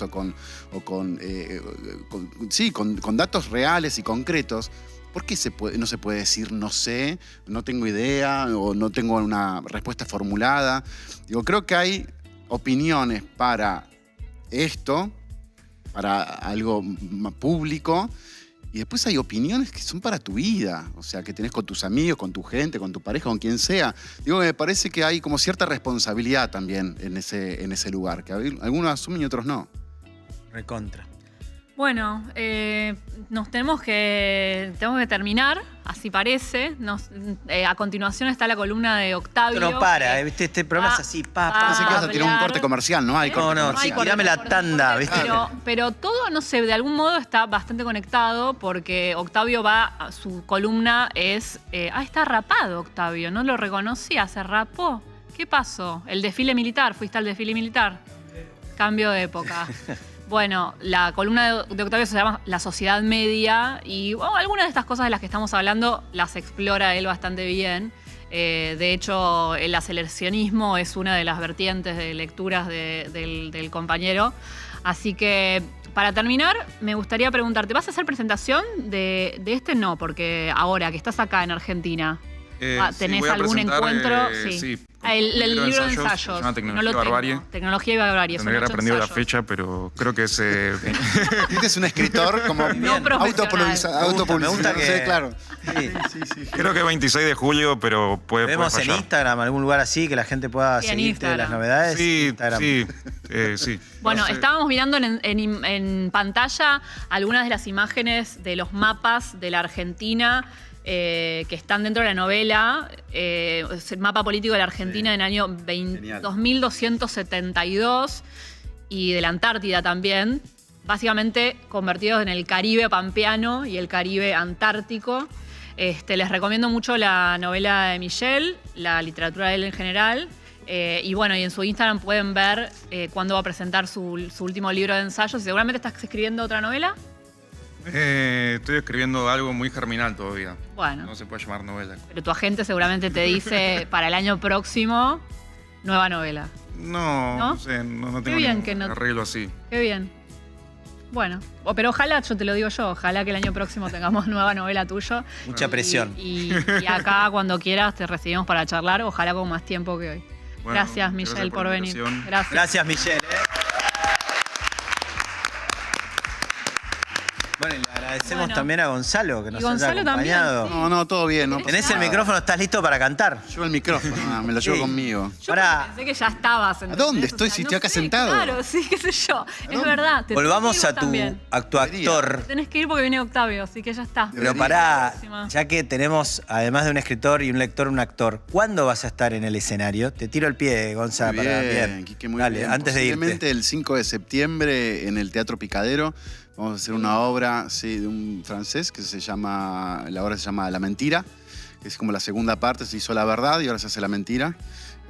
con un gran elenco, Lautaro Delgado, Eleonora Wexler y Alexia Moyano, dirigidos por Nelson Valente. Qué bueno. Bueno, también en tu Instagram vamos a ver dónde están las entradas, cuándo se pueden comprar. Y desnudos también. Yo subo desnudos siempre en mi Instagram. Eso vende mucho. Eso vende mucho. Los tuyos, digamos, por lo menos. No, aparte me afeité ahora, todo, ¿sabés lo que soy? Demasiada información. Bueno, demasiada. Chicos, cada uno vende lo que puede. Demasiada información, pero está bien. Dios mío. Estamos en vivo. Gracias. Ahora le voy a saludar a Michelle. Muchas gracias. Gracias. Bueno, No, gracias. nos vemos la próxima. Pará, quiero decir que hay un clamor en el YouTube que dice Gonza Fijo. Hashtag Gonza Fijo. ¿Pasan estas cosas acá también? Sí. Hay que negociar, me parece. Gonza Fijo. Tenés que hablar ahora con la directora. Nos vemos. Hasta la próxima. Gracias. Después voy a mirar a ver cuándo es la fecha, a ver si te voy, Hola, te voy a ver. Aplausos. No dejen de aplaudir. Aunque. Me encanta tu saco invernal, metiste metiste todo el ropero encima. Este saco me lo compré, creo que en Marketplace, y adentro tenía una moneda de 1890 de Argentina. Wow. Así que la tengo en la billetera ahora como un amuleto. ¿En 1890? Sí, la tengo acá, se la puedo mostrar en vivo y en Para ver directo. que es cierto. La busqué, cuánto salía incluso. ¿Y cuánto sale? Y creo que... Más que el saco. Sí, no, hace 2 meses estaba 100 lucas, una cosa así. Ya. Miren, A ver, pasala. las paso. A mí me si encantan vuelve, estas pero- cosas. Yo sigo en Instagram a un sujeto... ¿Numismático?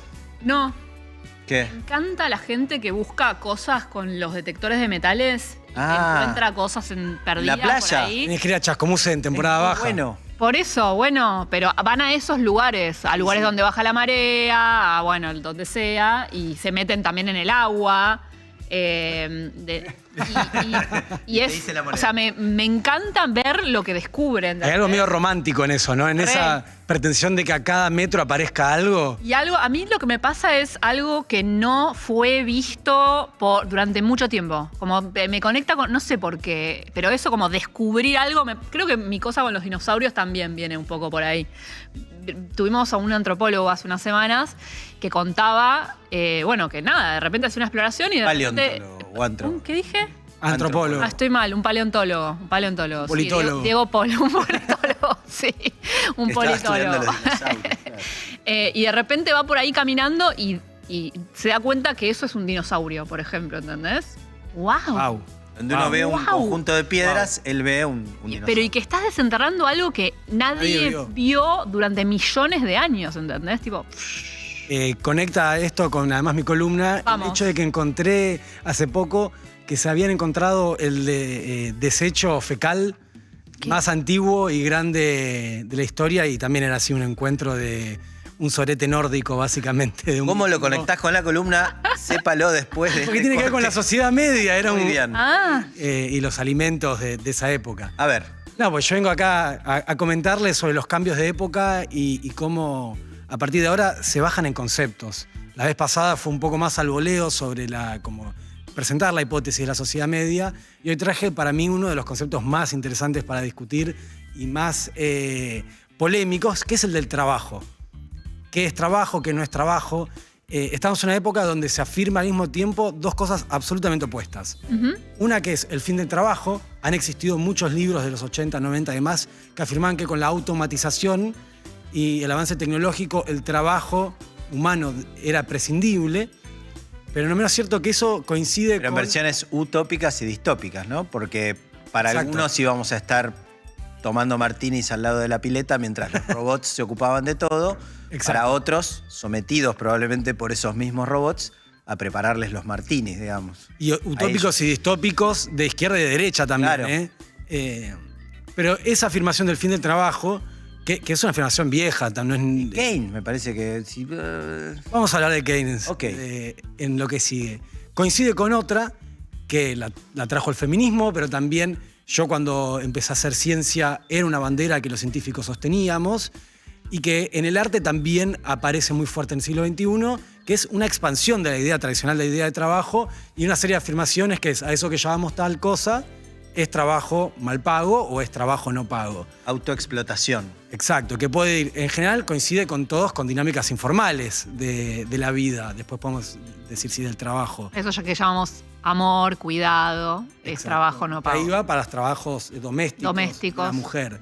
Pero lo mismo puede decir alguien, no sé, un modelo o una modelo o alguien que es cool. Con Instagram es mucho más claro. Ser cool es un trabajo no pago, en principio. O sea, uno tiene que hacer un montón de herramientas para vestirse de un modo o de otro. De hecho, me acuerdo la otra vez que vine estaba ¿cómo se llama? Roberto Sánchez. ¿no? Robert Sánchez, sí. Que había hecho de su estilo y del estilo una forma de trabajar. Coincide en la época entonces la afirmación del fin del trabajo con la de la expansión absoluta del trabajo a casi todas las esferas de la vida. O sea, que el trabajo se va a terminar o que todo es trabajo. Porque estamos trabajando todo el tiempo. Todo el tiempo. Esas son las dos afirmaciones de la época. Que ya no hay jornada de trabajo, sino que estamos las 24 horas o ponele lo que sea.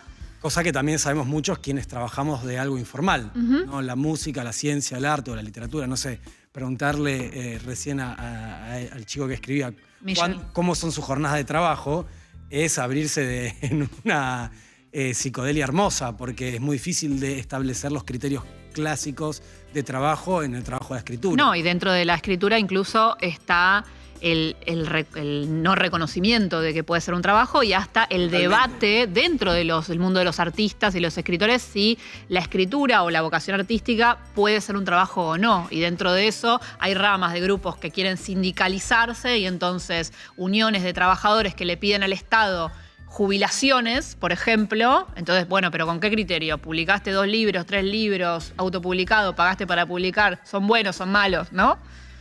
Este tema para mí es el más interesante de la época, que es casi la conclusión final o el debate final de los que le traigo, que es ¿qué tenemos que hacer entonces, no? ¿Qué tenemos que hacer entonces? Tenés la fórmula. No, eso es lo que tenemos que debatir. No, pero No sé, yo quiero soluciones. A este 5 hombre? cosas que tenés que hacer para... Contenido, Fabio. Estoy mal. Generemos Hola. contenido. Acá te traigo 5 cosas para evitar la angustia máxima. Es cierto, Total. es cierto. No, en principio, para llevar más claridad conceptual, podemos pensar que el trabajo, históricamente, para nuestra sociedad moderna, fue muy importante y tuvo 2 dimensiones que iban unidas y que hacía por qué era el concepto central en la vida cotidiana de todos. Una es económica, que es el trabajo lo que genera valor y laburando uno hace plata, no estoy diciendo ninguna novedad. Y La otra subsistencia. que es más moral, que es trabajando uno se hace digno, trabajando uno le da sentido a la existencia, trabajando con el sudor uno se desarrolla en quien quiere ser. ¿No? Tenemos una arista económica, otra arista moral del trabajo. En el siglo XX y en el capitalismo industrial como forma más grande del siglo XX del capitalismo, eso terminaba en el obrero fabril y en la industria como organización de trabajo, que fue acompañada con que las principales compañías y empresas hasta la década del 70 eran, por ejemplo, a nivel global, la Ford Company o General Motors. General Motors. Y si no, las petroleras que, bueno, proveían de la energía no solo a los autos, sino al resto de la industria. A partir de ahí comienzan a aparecer otra serie de empresas que se corona hasta lo que hoy es el capitalismo californiano de Silicon Valley, que sabemos que se va a enfrentar estas 2 formas de capitalismo, como Texas versus California, en las elecciones ahora entre demócratas y republicanos en Estados Unidos. ¿Así lo ves tan claro? Sí, no, porque Biden no es el representante. Por eso, a eso me refería. Lo que pasa es que Biden está muerto. Generacionalmente, claro, representa más o menos lo mismo, pero bueno, por los partidos de los demócratas versus... Que uno de los potenciales, supuestamente Disney pidió que si no se bajaba Biden, retiraba su apoyo al Partido Demócrata, y eso, bueno, movilizó un montón porque sabemos lo que es la industria Disney. Y uno de los potenciales reemplazantes de Biden, que no creo que suceda igual, era el gobernador de California. Y ahí sí cerraba. Claro, o sea, era perfecto. Tendría que haber sucedido eso para la columna, ¿entendés? Para la columna. ¿Te das Igual cuenta? a nosotros no nos salvaba, porque los yanquis no nos van a salvar, nos tenemos que salvar por nuestra propia cuenta. Pero mirá vos, yo pensé que estaba Igual lo poniéndole de la todas las gente fichas. Ya sabíamos, Pero no. Quique, Pero mirá. No, pero Michelle nos los cuenta muy bien. Spoiler alert. Lo de la gente literaria me parece increíble. Que no en- haya acá es un error total. ¿Por qué? Y está bien que alguien, o sea, que se tomen, como así los actores tienen una gente que lo busca. Pero ¿sabes por qué no hay agentes literarios acá? Debemos estar tomados por una idea romántica de literatura. No hay mercado, No. no hay tamaño de mercado. No hay tamaño de mercado, pero básicamente porque todos los autores quieren cobrar en otro lado. Ah, en otro lado decir no en Argentina. No en Argentina, exactamente. Ok. Por una cuestión cambiaria, te diría. No hay, Menos vos. no hay ¿De agentes. cambio climático, me decís? No de cambio Todos los climático, autores menos vos. sino de tipo de cambio, del, Claro. bueno, todos los 400 millones de dólares que tenemos y todo eso. Bueno, dólar MEP. Y acá lo interesante es que a partir de los 70 este capitalismo californiano termina transformando la estructura total del capitalismo a tal punto de que hoy el capitalismo financiero ocupa un 95% del total de las operaciones monetarias y económicas del mundo frente a un 5% del capitalismo real, donde entraría el capitalismo industrial. Obviamente que el capitalismo industrial tiene su relación en la bolsa, o sea, las mismas empresas que operan en la economía real operan en la bolsa. Pero si entendemos que el 95% del desarrollo económico y los movimientos económicos se suceden en la bolsa, estamos hablando de que el principal elemento que reproduce la guita hoy, o sea, la forma más fácil de hacer guita hoy, no es trabajando, no es el trabajo el reproductor del valor hoy, sino el propio dinero. En algún sentido, y acá conecta con Keynes, para mí vivimos en una época que se llama keynesianismo financiero. O sea, básicamente la doctrina de Keynes decía hay que inventar puestos de trabajo para que eso lleve a esa ficción, produzca después, al ingresar dinero real en los trabajadores o en el conjunto de la población, un movimiento de la economía real total, producida primero artificialmente, ¿no? Como una ficción que crea realidad. Obviamente no es azaroso que este auge o esta victoria total del capitalismo financiero vaya de la mano de la indistinción entre NFTs y criptomonedas, ¿no? Como entre arte y economía, que en el fondo estamos hablando de cómo se crea valor. Finalmente, la decisión propia de la economía contemporánea de que es el mundo financiero el que hace crear valor, termina desacoplando aquellas dos cosas que iban de la mano en el capitalismo anterior y en nuestra forma de ver el mundo, que era el trabajo como creador de valor y el trabajo como creador de moral dignidad. O de dignidad. Porque ya el trabajo no es el creador de valor. O de subjetividad, de identidad también, ¿no? Porque el trabajo era un rasgo identitario. Una de las primeras preguntas en una reunión social era, bueno, ¿y vos a qué te dedicás? Un modo de conocer al otro. Y eso ya no... Pero digo, de conocer al otro en cuanto a, bueno, si me decís a qué te dedicás, voy a saber algo de quién sos, en definitiva, ¿no? Ahora eso ya no indica nada. Y en general todos somos muchas cosas. Somos muchas cosas. Estamos siendo. ¿Qué Yo estoy no haciendo sé en qué este hago. momento? A mí me da miedo la pregunta. En este momento particular, ¿a qué te haces? dedicas? ¿A qué te dedicas? Yo no sé, no tengo Mira ni para allá idea, y salgo no sé cómo corriendo. responderlo. Y bueno, supongo que cada uno de ustedes, como yo, hacer Quique Abogadro, Paula Vázquez, intentar que alguien nos dé plata. Exactamente. Quique Abogadro. Exactamente. Pego en la cabeza con Exacto. una cuchara de madera tipo Bart Simpson. A mí me gusta la idea del trabajo también como maldición. En la Biblia, nos fuimos para A atrás. mí me encanta la Biblia, así que Claro, vamos. Nos fuimos muy para atrás cuando se da la expulsión de Adán y Eva del paraíso. Dios le dice a Eva, parirás con dolor, tremendo, como la maldición es esa. Y a Adán le dice, ganarás el pan con el sudor de tu frente. O sea, hasta ese momento, pre-mordida de la manzana, en el Edén, no trabajaban y no parían. Por lo tanto, no lo hacían con dolor. Y me parece como una linda blasfemia, si querés, el disfrutar del trabajo. Porque, digamos, en términos de, por supuesto, después hay que ver Quiero si... tu respuesta a esto, me si esa- encanta, me encanta, me Es que encanta. ahí estamos. Yo siento que Quique en general está en el medio de estos dos debates, pero estamos en medio Ironeado así. de una idea. Ese primer capitalismo industrial, que también es el capitalismo comercial del siglo XIX, vivía de una idea ascética del trabajo, y esta ascética viene de la iglesia e incluso viene estudiado por mi autor favorito, que es Max Weber, de la ética protestante, Claro, que total. favoreció la reinversión de capital porque los católicos y los monarcas se chupaban todo el vino y no reinvertían la moneda. Ese capitalismo ascético no es el capitalismo contemporáneo. De No, hecho, no. a partir de los 70, 80, 90, 2000, Google, por ejemplo, se da cuenta de que los trabajadores son más productivos mientras son más felices. Entonces empiezan a hacer del ambiente de trabajo Playgrounds. playgrounds. Y no por bondad. Exacto. Tampoco por maldad, digamos. No, por una cuestión de eficiencia del Exacto. capitalismo, sí. Eso para mí fue muy interesante. Yo el año pasado discutía de esto con Seferino Reato en el marco de las elecciones del año pasado, porque es cierto que en general el liberalismo argentino, como no hay un desarrollo de la economía financiera muy alta en Argentina, ustedes tienen que saber que Argentina tiene un PBI más del doble de Chile, tiene un desarrollo de la economía financiera mucho menor que Chile, obviamente por las restricciones históricas que hubo al desarrollo de un mercado financiero. Si eso estuvo bien o mal es objeto de otra discusión y cómo tener un mercado financiero, la importancia y de cómo tenerlo también es otra discusión. Pero acá en Argentina es el mismo sector que apoya la cultura del trabajo o que se queja de la falta de cultura de trabajo, la que termina desarrollando proyectos políticos que terminan haciendo plata a partir de la financiarización. Es decir, aquello que no tiene que ver con la cultura del trabajo y la cultura del... O sea, vos decís, para pasarlo un poco a un lenguaje más simple, quienes se quejan de los planeros son los que, en definitiva, no tienen contacto con el trabajo real, sino que apuestan para la reproducción de su riqueza al mercado financiero.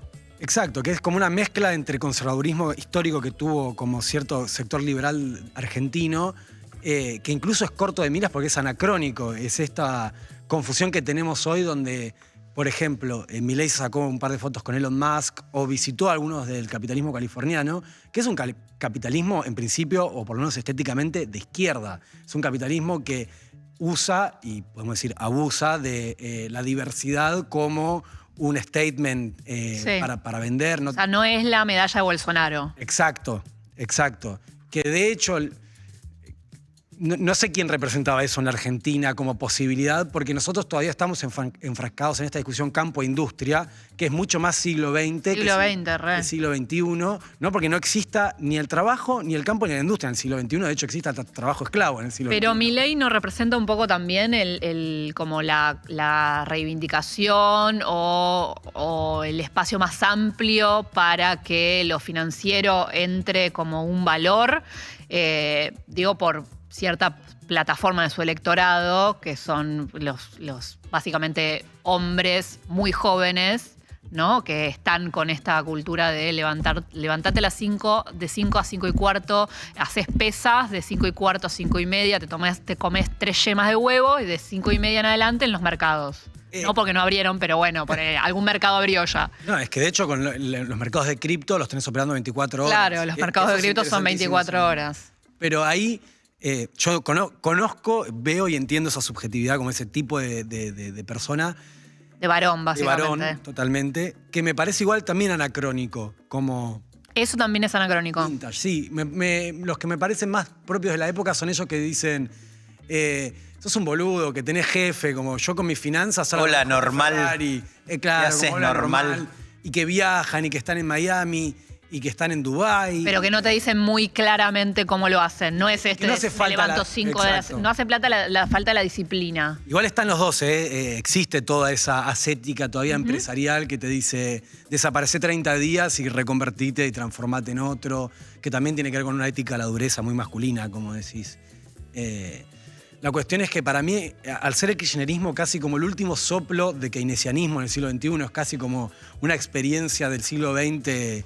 es casi vintage el kirchnerismo en su época, que de hecho lo pagó el costo de que todas las nuevas formas de empleo hayan sucedido en la informalidad. Digamos, esto que está diciendo de escritores cobrando en negro sucede con actores, sucede con programadores, sucede con etcétera, etcétera, etcétera.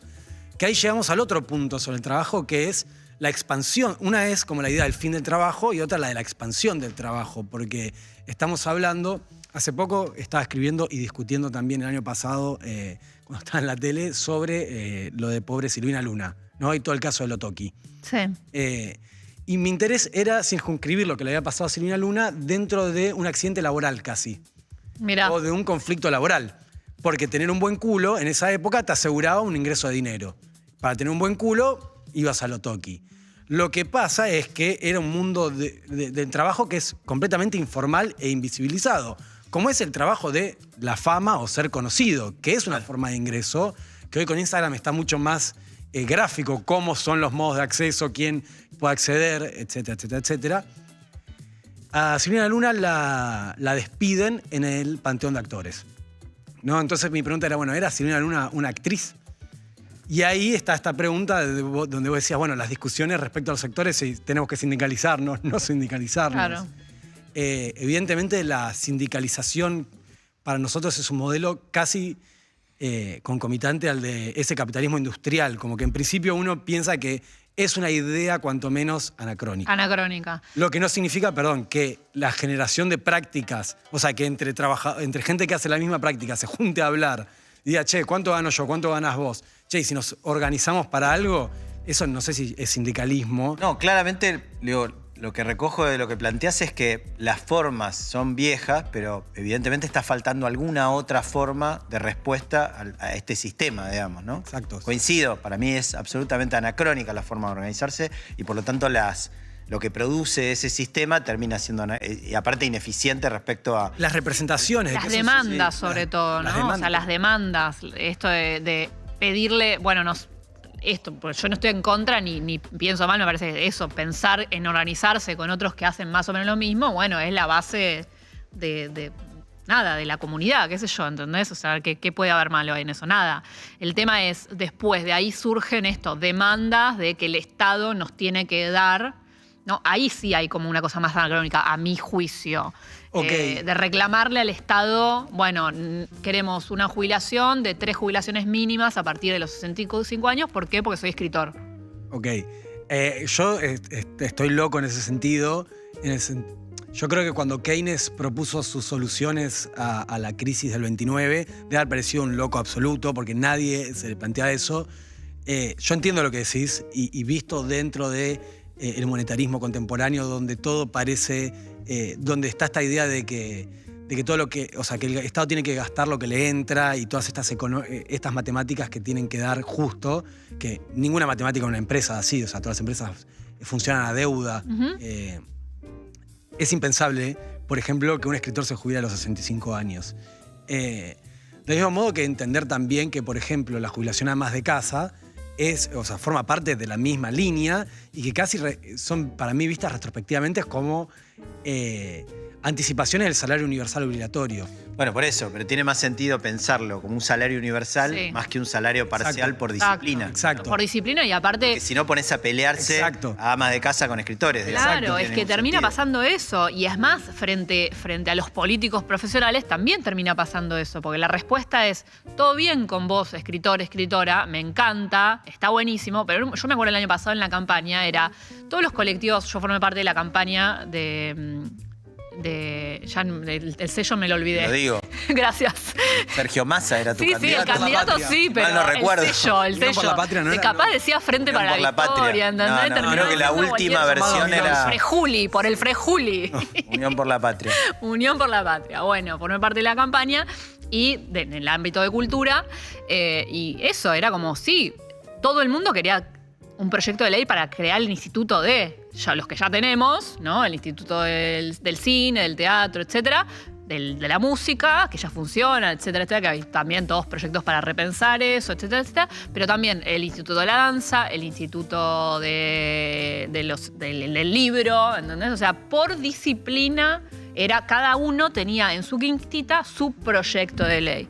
Y a todo el mundo sí. ¿Por qué? Porque estábamos en campaña, ¿entendés? Pero realista eso, nada, porque justamente es imposible satisfacer todas esas pretensiones. Entonces sí, yo estoy más de acuerdo con que quizás una iniciativa para este momento, es más, en otra campaña, en la anterior, con la que ganó Macri, o sea, ya las dos que perdimos. ¿La de Scioli decís? Sí, exactamente. Ahí nosotros, con un grupo de gente con el que en ese momento nos juntábamos a charlar algunas cosas, gente muy desagradable, por otra parte, que quiero olvidar. Decilo, no. En algún momento capaz sí. Empezamos a pensar la idea de la renta universal, que esa debía ser como la medida de gobierno que tenía que llevarle la plataforma de Scioli. ¿Entendés? Para ¿Te das cuenta? Para confundir más. Siempre vanguardista. Sí, y así me fue, siempre bien, siempre me miraban bien en las reuniones. Para confundir más, y digo, y a modo de cierre complicado para la columna, hoy el modelo de salario de renta universal se está explorando en países que son muy capitalistas también. Totalmente. Hay algo del propio sistema que busca su reproducción a través de estas herramientas. Sí me quedo con la idea de Octavio de pensar la utopía, o sea, de efectivamente tener la posibilidad de pensar por fuera de la caja y de alguna manera sospechar de las respuestas que surjan, que vienen del pasado. No porque sea malo el pasado en sí mismo, sino porque tenemos que renovar de alguna manera el tablero de comando para después pensar cosas distintas, ¿no? Excelente cierre, Quique. ¿Te parece bien? Me parece muy bien, me parece Bueno, muy te bien. agradezco mucho, me quedé preocupado, pero bueno, está bien. ¿Por qué? ¿Porque estoy pelado, decís? No, ¿por qué? No hablamos ¿Mal? de cuerpos No, no, acá. estoy mal. No, de ninguna manera. Yo creo que estás bien. Yo estoy muy Te estoy hicieron muy un poco bien. de bullying en Twitter. No tengo Twitter, entonces no me interesa. Ah, yo me mirá. enteré. Me gustó mucho la foto que pusiste para vender tu Mirá. columna. Era de... Ahí. Ah, ¿la conocés o no? Sí, por eso. Es vieja. ¿Es sí, vieja? Sí, es de un antiguo gobierno de la ciudad. No me digas. Sí, ya no esto Que también perdió. Uno que uno que también perdió. probablemente, sí. Nos encontramos en nuestras nuestras pérdidas. derrotas. Y ahora nos encontramos todos pidiendo por un salario universal. Ese es un buen cierre. Es un buen cierre. Gracias, Octavio. Gracias, Por favor. Octavio Majul. Volvé pronto, por favor. Bueno, ay. No respiramos en este programa. Voy a tomar un poquito de ¿Dónde agua. está el dueño de esto? Quiero quejarme y pedirle un salario universal ya mismo. O por lo menos un vermú. Si no hay salario universal, exijo mi vermú. Bueno. Me llegó ese momento. ¿Y con el vermú? ¿Qué va a pasar, Quique? Contanos. Bueno, lo más importante del vermú es que tenemos una invitada, un invitado de lujo para cerrar el programa del día de hoy, para el momento vermú. Ya están con nosotros Julieta Díaz y Diego Presa, así que bienvenidos, muchísimas gracias.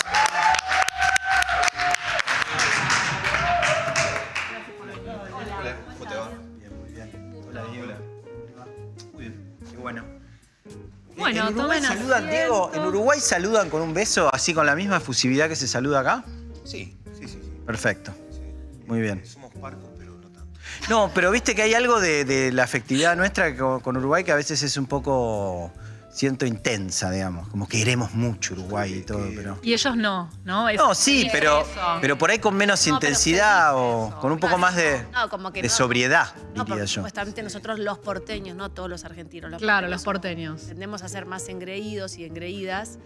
Y entonces a veces eso pasa también con la gente de las provincias de Ni acá de hablar. Argentina. digamos. De otros argentinos también nos odian. Yo no soy No porteña. digo que nos odien, digo que son más sobrios en sus muestras de afecto.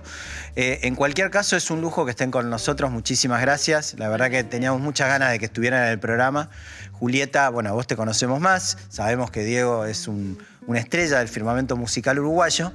Pero a vos te conocemos mucho más aquí por... Ahí está llegando el vermú. Llega el vermú, porque es real, momento vermú, Muy donde bien. nos tomamos un traguito para relajar en el final del programa. Salud. Salud. Salud. Salud, salud. Acá estamos más cerca. Y bueno, preguntarles eso, ¿no? Rico. Sabemos que es un proyecto que nace en pandemia, el proyecto musical que ustedes integran. Preguntarte a vos, Julieta, porque te conocemos justamente por tu larga carrera como intérprete, actriz, digamos, más allá de tu música. ¿Cómo surge esta vocación? Si es una vocación histórica, digamos, que nace a la par de tu actriz o aparece más tardíamente. Y después, ¿cómo surgió el proyecto entre ustedes? Bueno, surge a la par de la actriz mi parte, digamos, de escribir poesía o cuentos, sobre todo poesía, pues prosa poética, en la adolescencia, más o menos al mismo tiempo que nace. Bueno, en realidad empecé a estudiar a los 11, 12 años actuación, pero en la adolescencia más adelantada, digamos, más avanzada, empecé a escribir poesía. Y eso empezó medio al unísono. Después la parte de cantar, siempre trabajaba un poco la voz, con las escuelas de teatro y demás, pero empecé ya hace como 10, 15 años a estudiar un poco más profundo con Katy Viqueira, que además de artista es coach vocal y bueno, entrenadora, tiene el CABLA, el Centro de Arte Vocal y qué sé yo, y bueno, ahora ella está como súper ocupada, entonces estoy tomando clases con Lidia Borda hace un tiempo. Mirá. Pero que tenemos también el placer de poder tener clases de Lidia.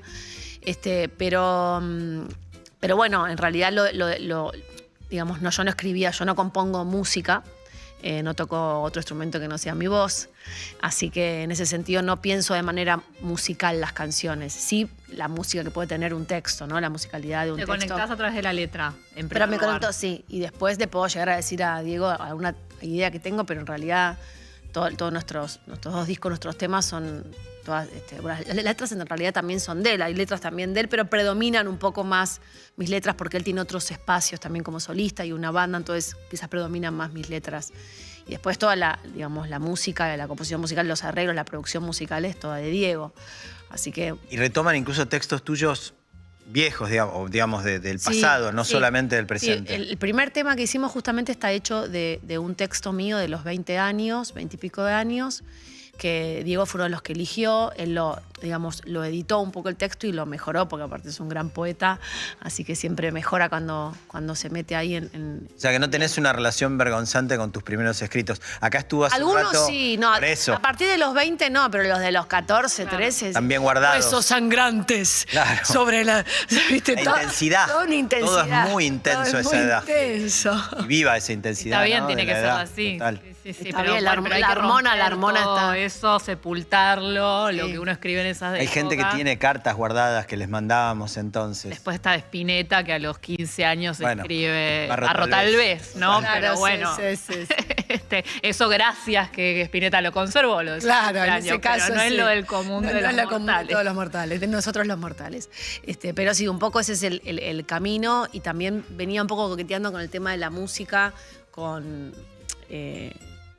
siempre que laburaba y podía meter alguna parte que cantaba o demás, lo venía haciendo.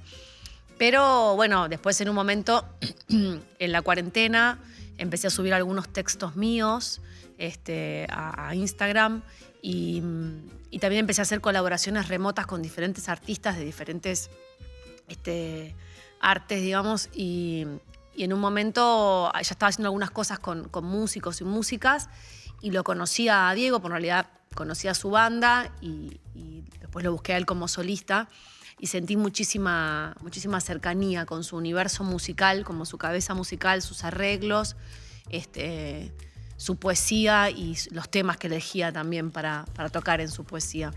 Y entonces siempre que escucho algo que me gusta lo comparto, o si veo una película o lo que sea, libro, lo que sea, lo comparto en las redes, entonces lo compartí, nos saludamos, teníamos gente en común también un poco ahí del palo de los artistas argentinos y uruguayos. Y le dije, che, me gustaría hacer algo remoto con algunas canciones tuyas. Le dije cuáles eran mis preferidas y todo, porque yo había escuchado varios discos. ¿Estás fan? Sí, soy muy fan, te digo, obvio.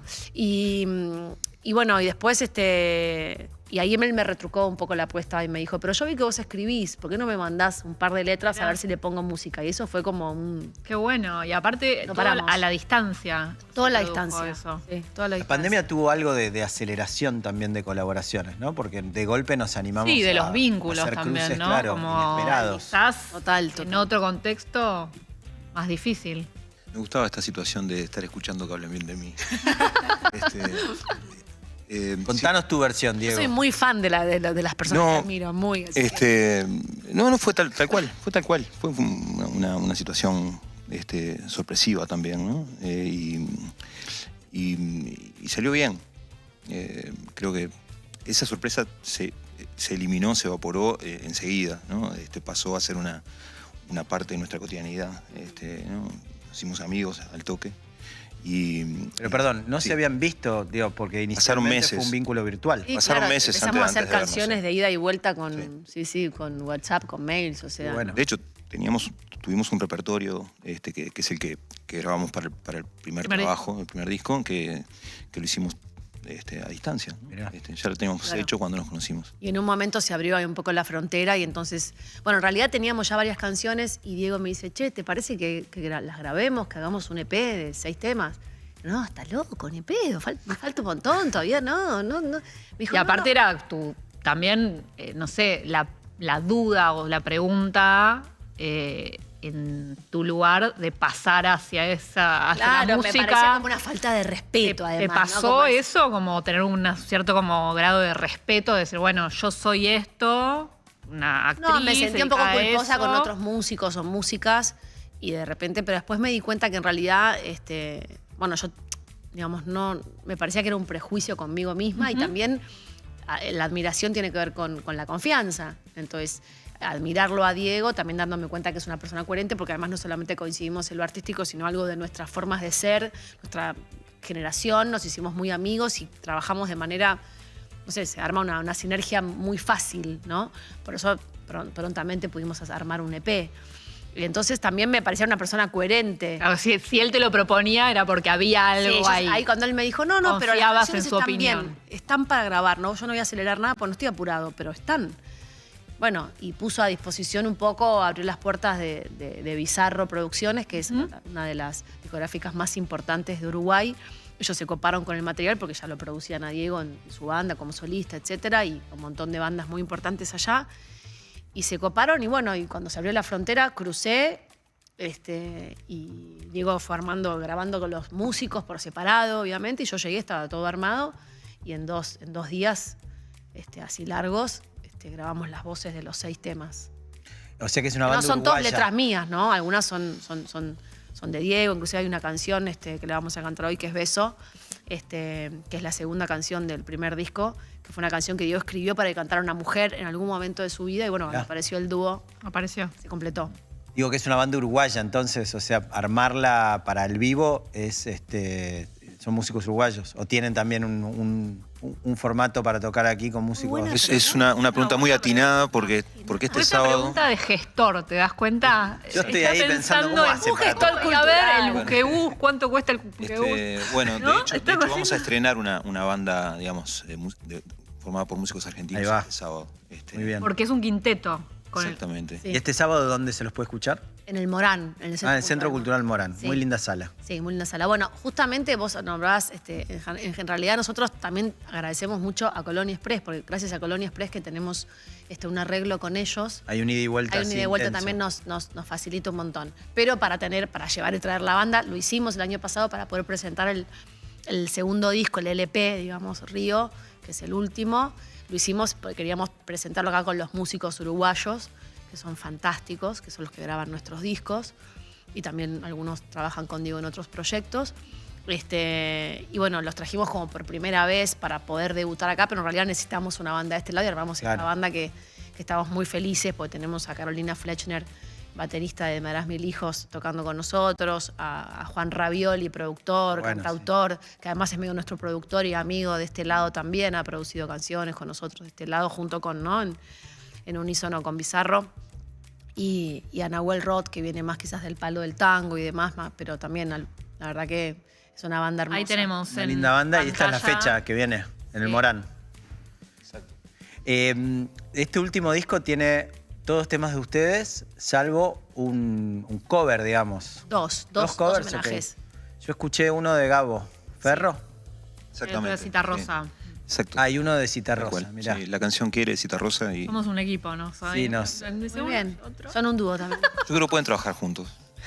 ¿Vos decís que andaríamos bien para un programa de stream? Sí. Bueno, te agradecemos. Cualquier cosa, si nos puedes recomendar. Vine de Uruguay para decirles eso. Justo hoy andaba en la bici, hacía mucho frío y escuchaba el tema de Gabo, que casualmente empieza diciendo justamente que hace frío, mucho frío. Sí. Y que no le queda otra carrera. ¿Por qué Gabo Ferro? ¿Por qué Cita Rosa? Bueno, es obvio, ¿no? Pero ¿por qué para ustedes, quiero decir? Bueno, Gabo es probablemente el autor de canciones más importantes de los últimos 20 años en el Río de la Plata. Uno de ellos, seguro. Letrista, además de músico, ¿no? Una poesía de una potencia inusitada. En Uruguay yo toqué con mi banda, Bus Invisible, tocamos con él una vez y fue impactante ese encuentro. Y a nosotros, a los dos, como que nos emociona la parte de la canción popular y de la cultura rock, digamos, en términos amplios.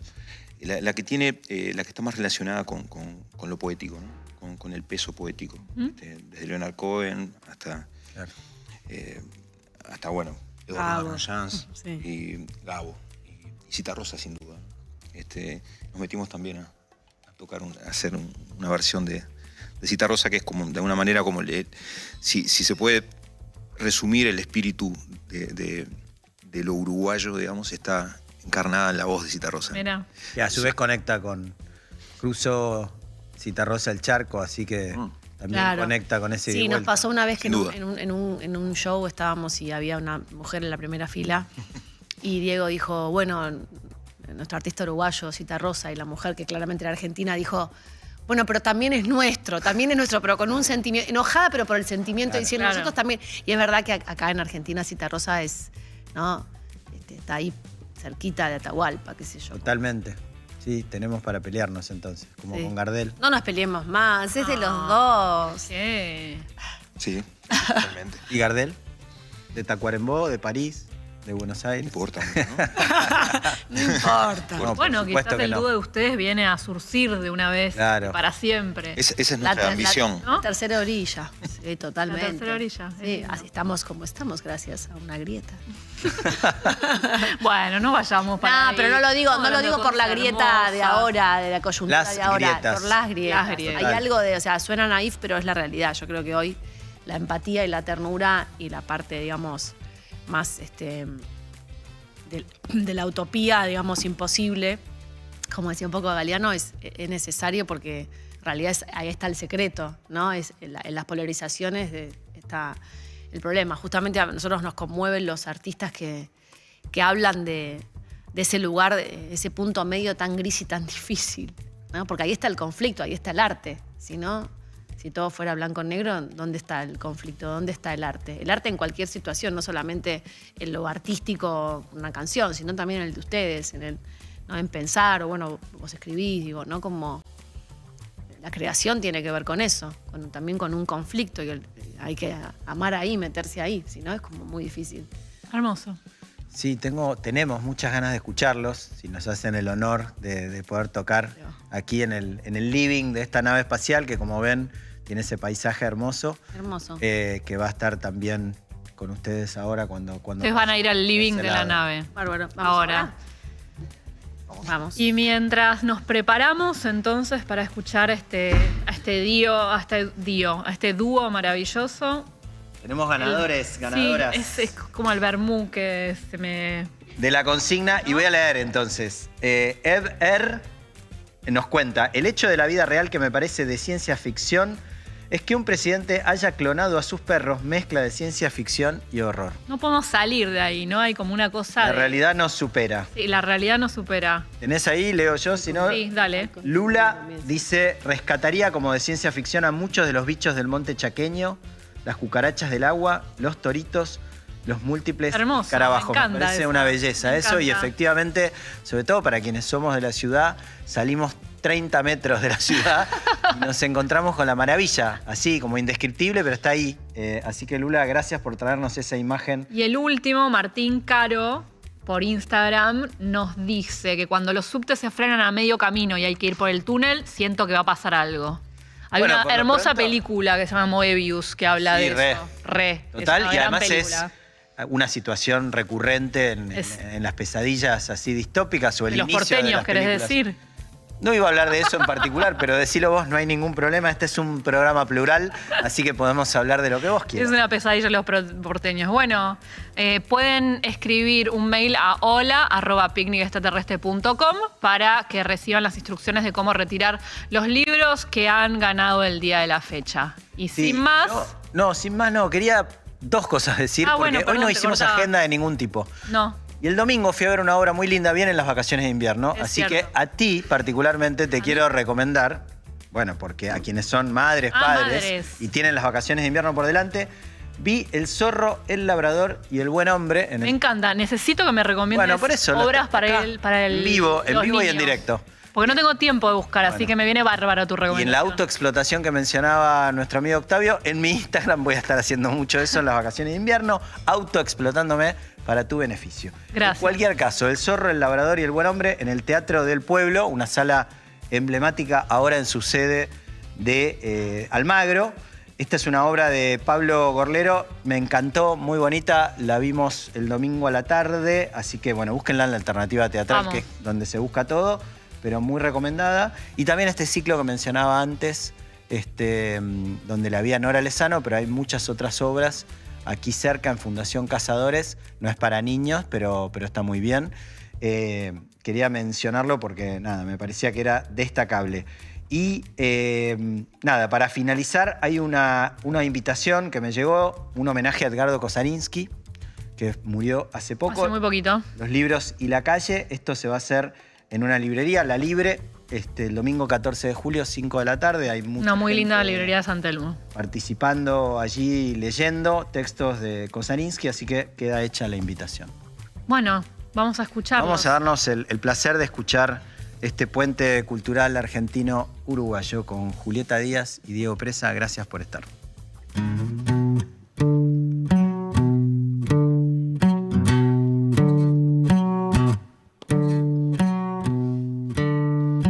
Si no le pongo el cuerpo, no lo entiendo adentro.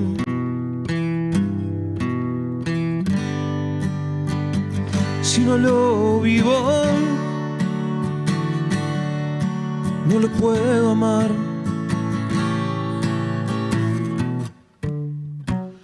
Hay mil razones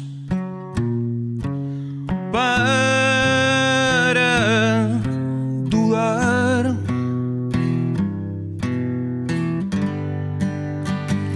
Pero no sirven, no me voy a amarrar. El río tiene esa luz, es del río y no del sol. Acá duermo y allá voy.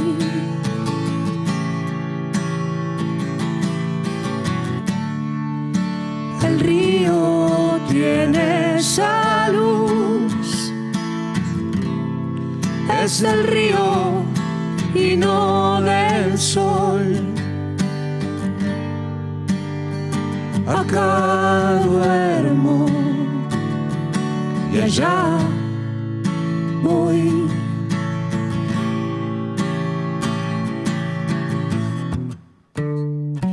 Vengo cantando al cielo, vengo llorando.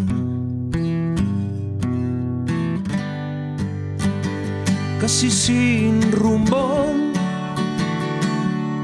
desandando. El río tiene esa luz, es del río y no del sol. Acá duermo y allá voy.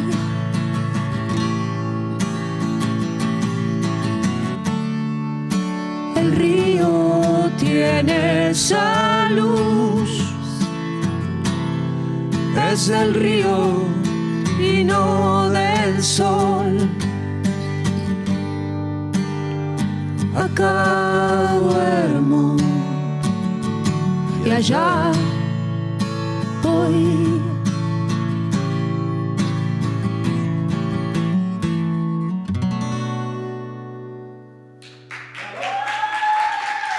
Muchas gracias.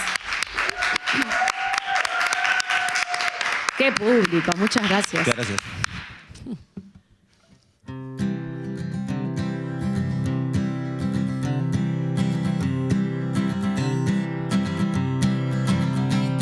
Dijiste que ibas a besar toda sustancia,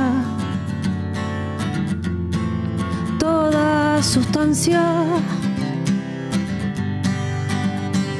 Dijiste que ibas a ofrendar tu piel y tu alma, tu piel y tu alma. Dijiste ibas a parar, que ibas a llorar y volver a vos. El tiempo es un perro ciego que lamió tu mano, que lamió tu mano. El tiempo es un ángel lento que no levanta vuelo, que no levanta vuelo. Dijiste que ibas a parar, que ibas a besar el mundo.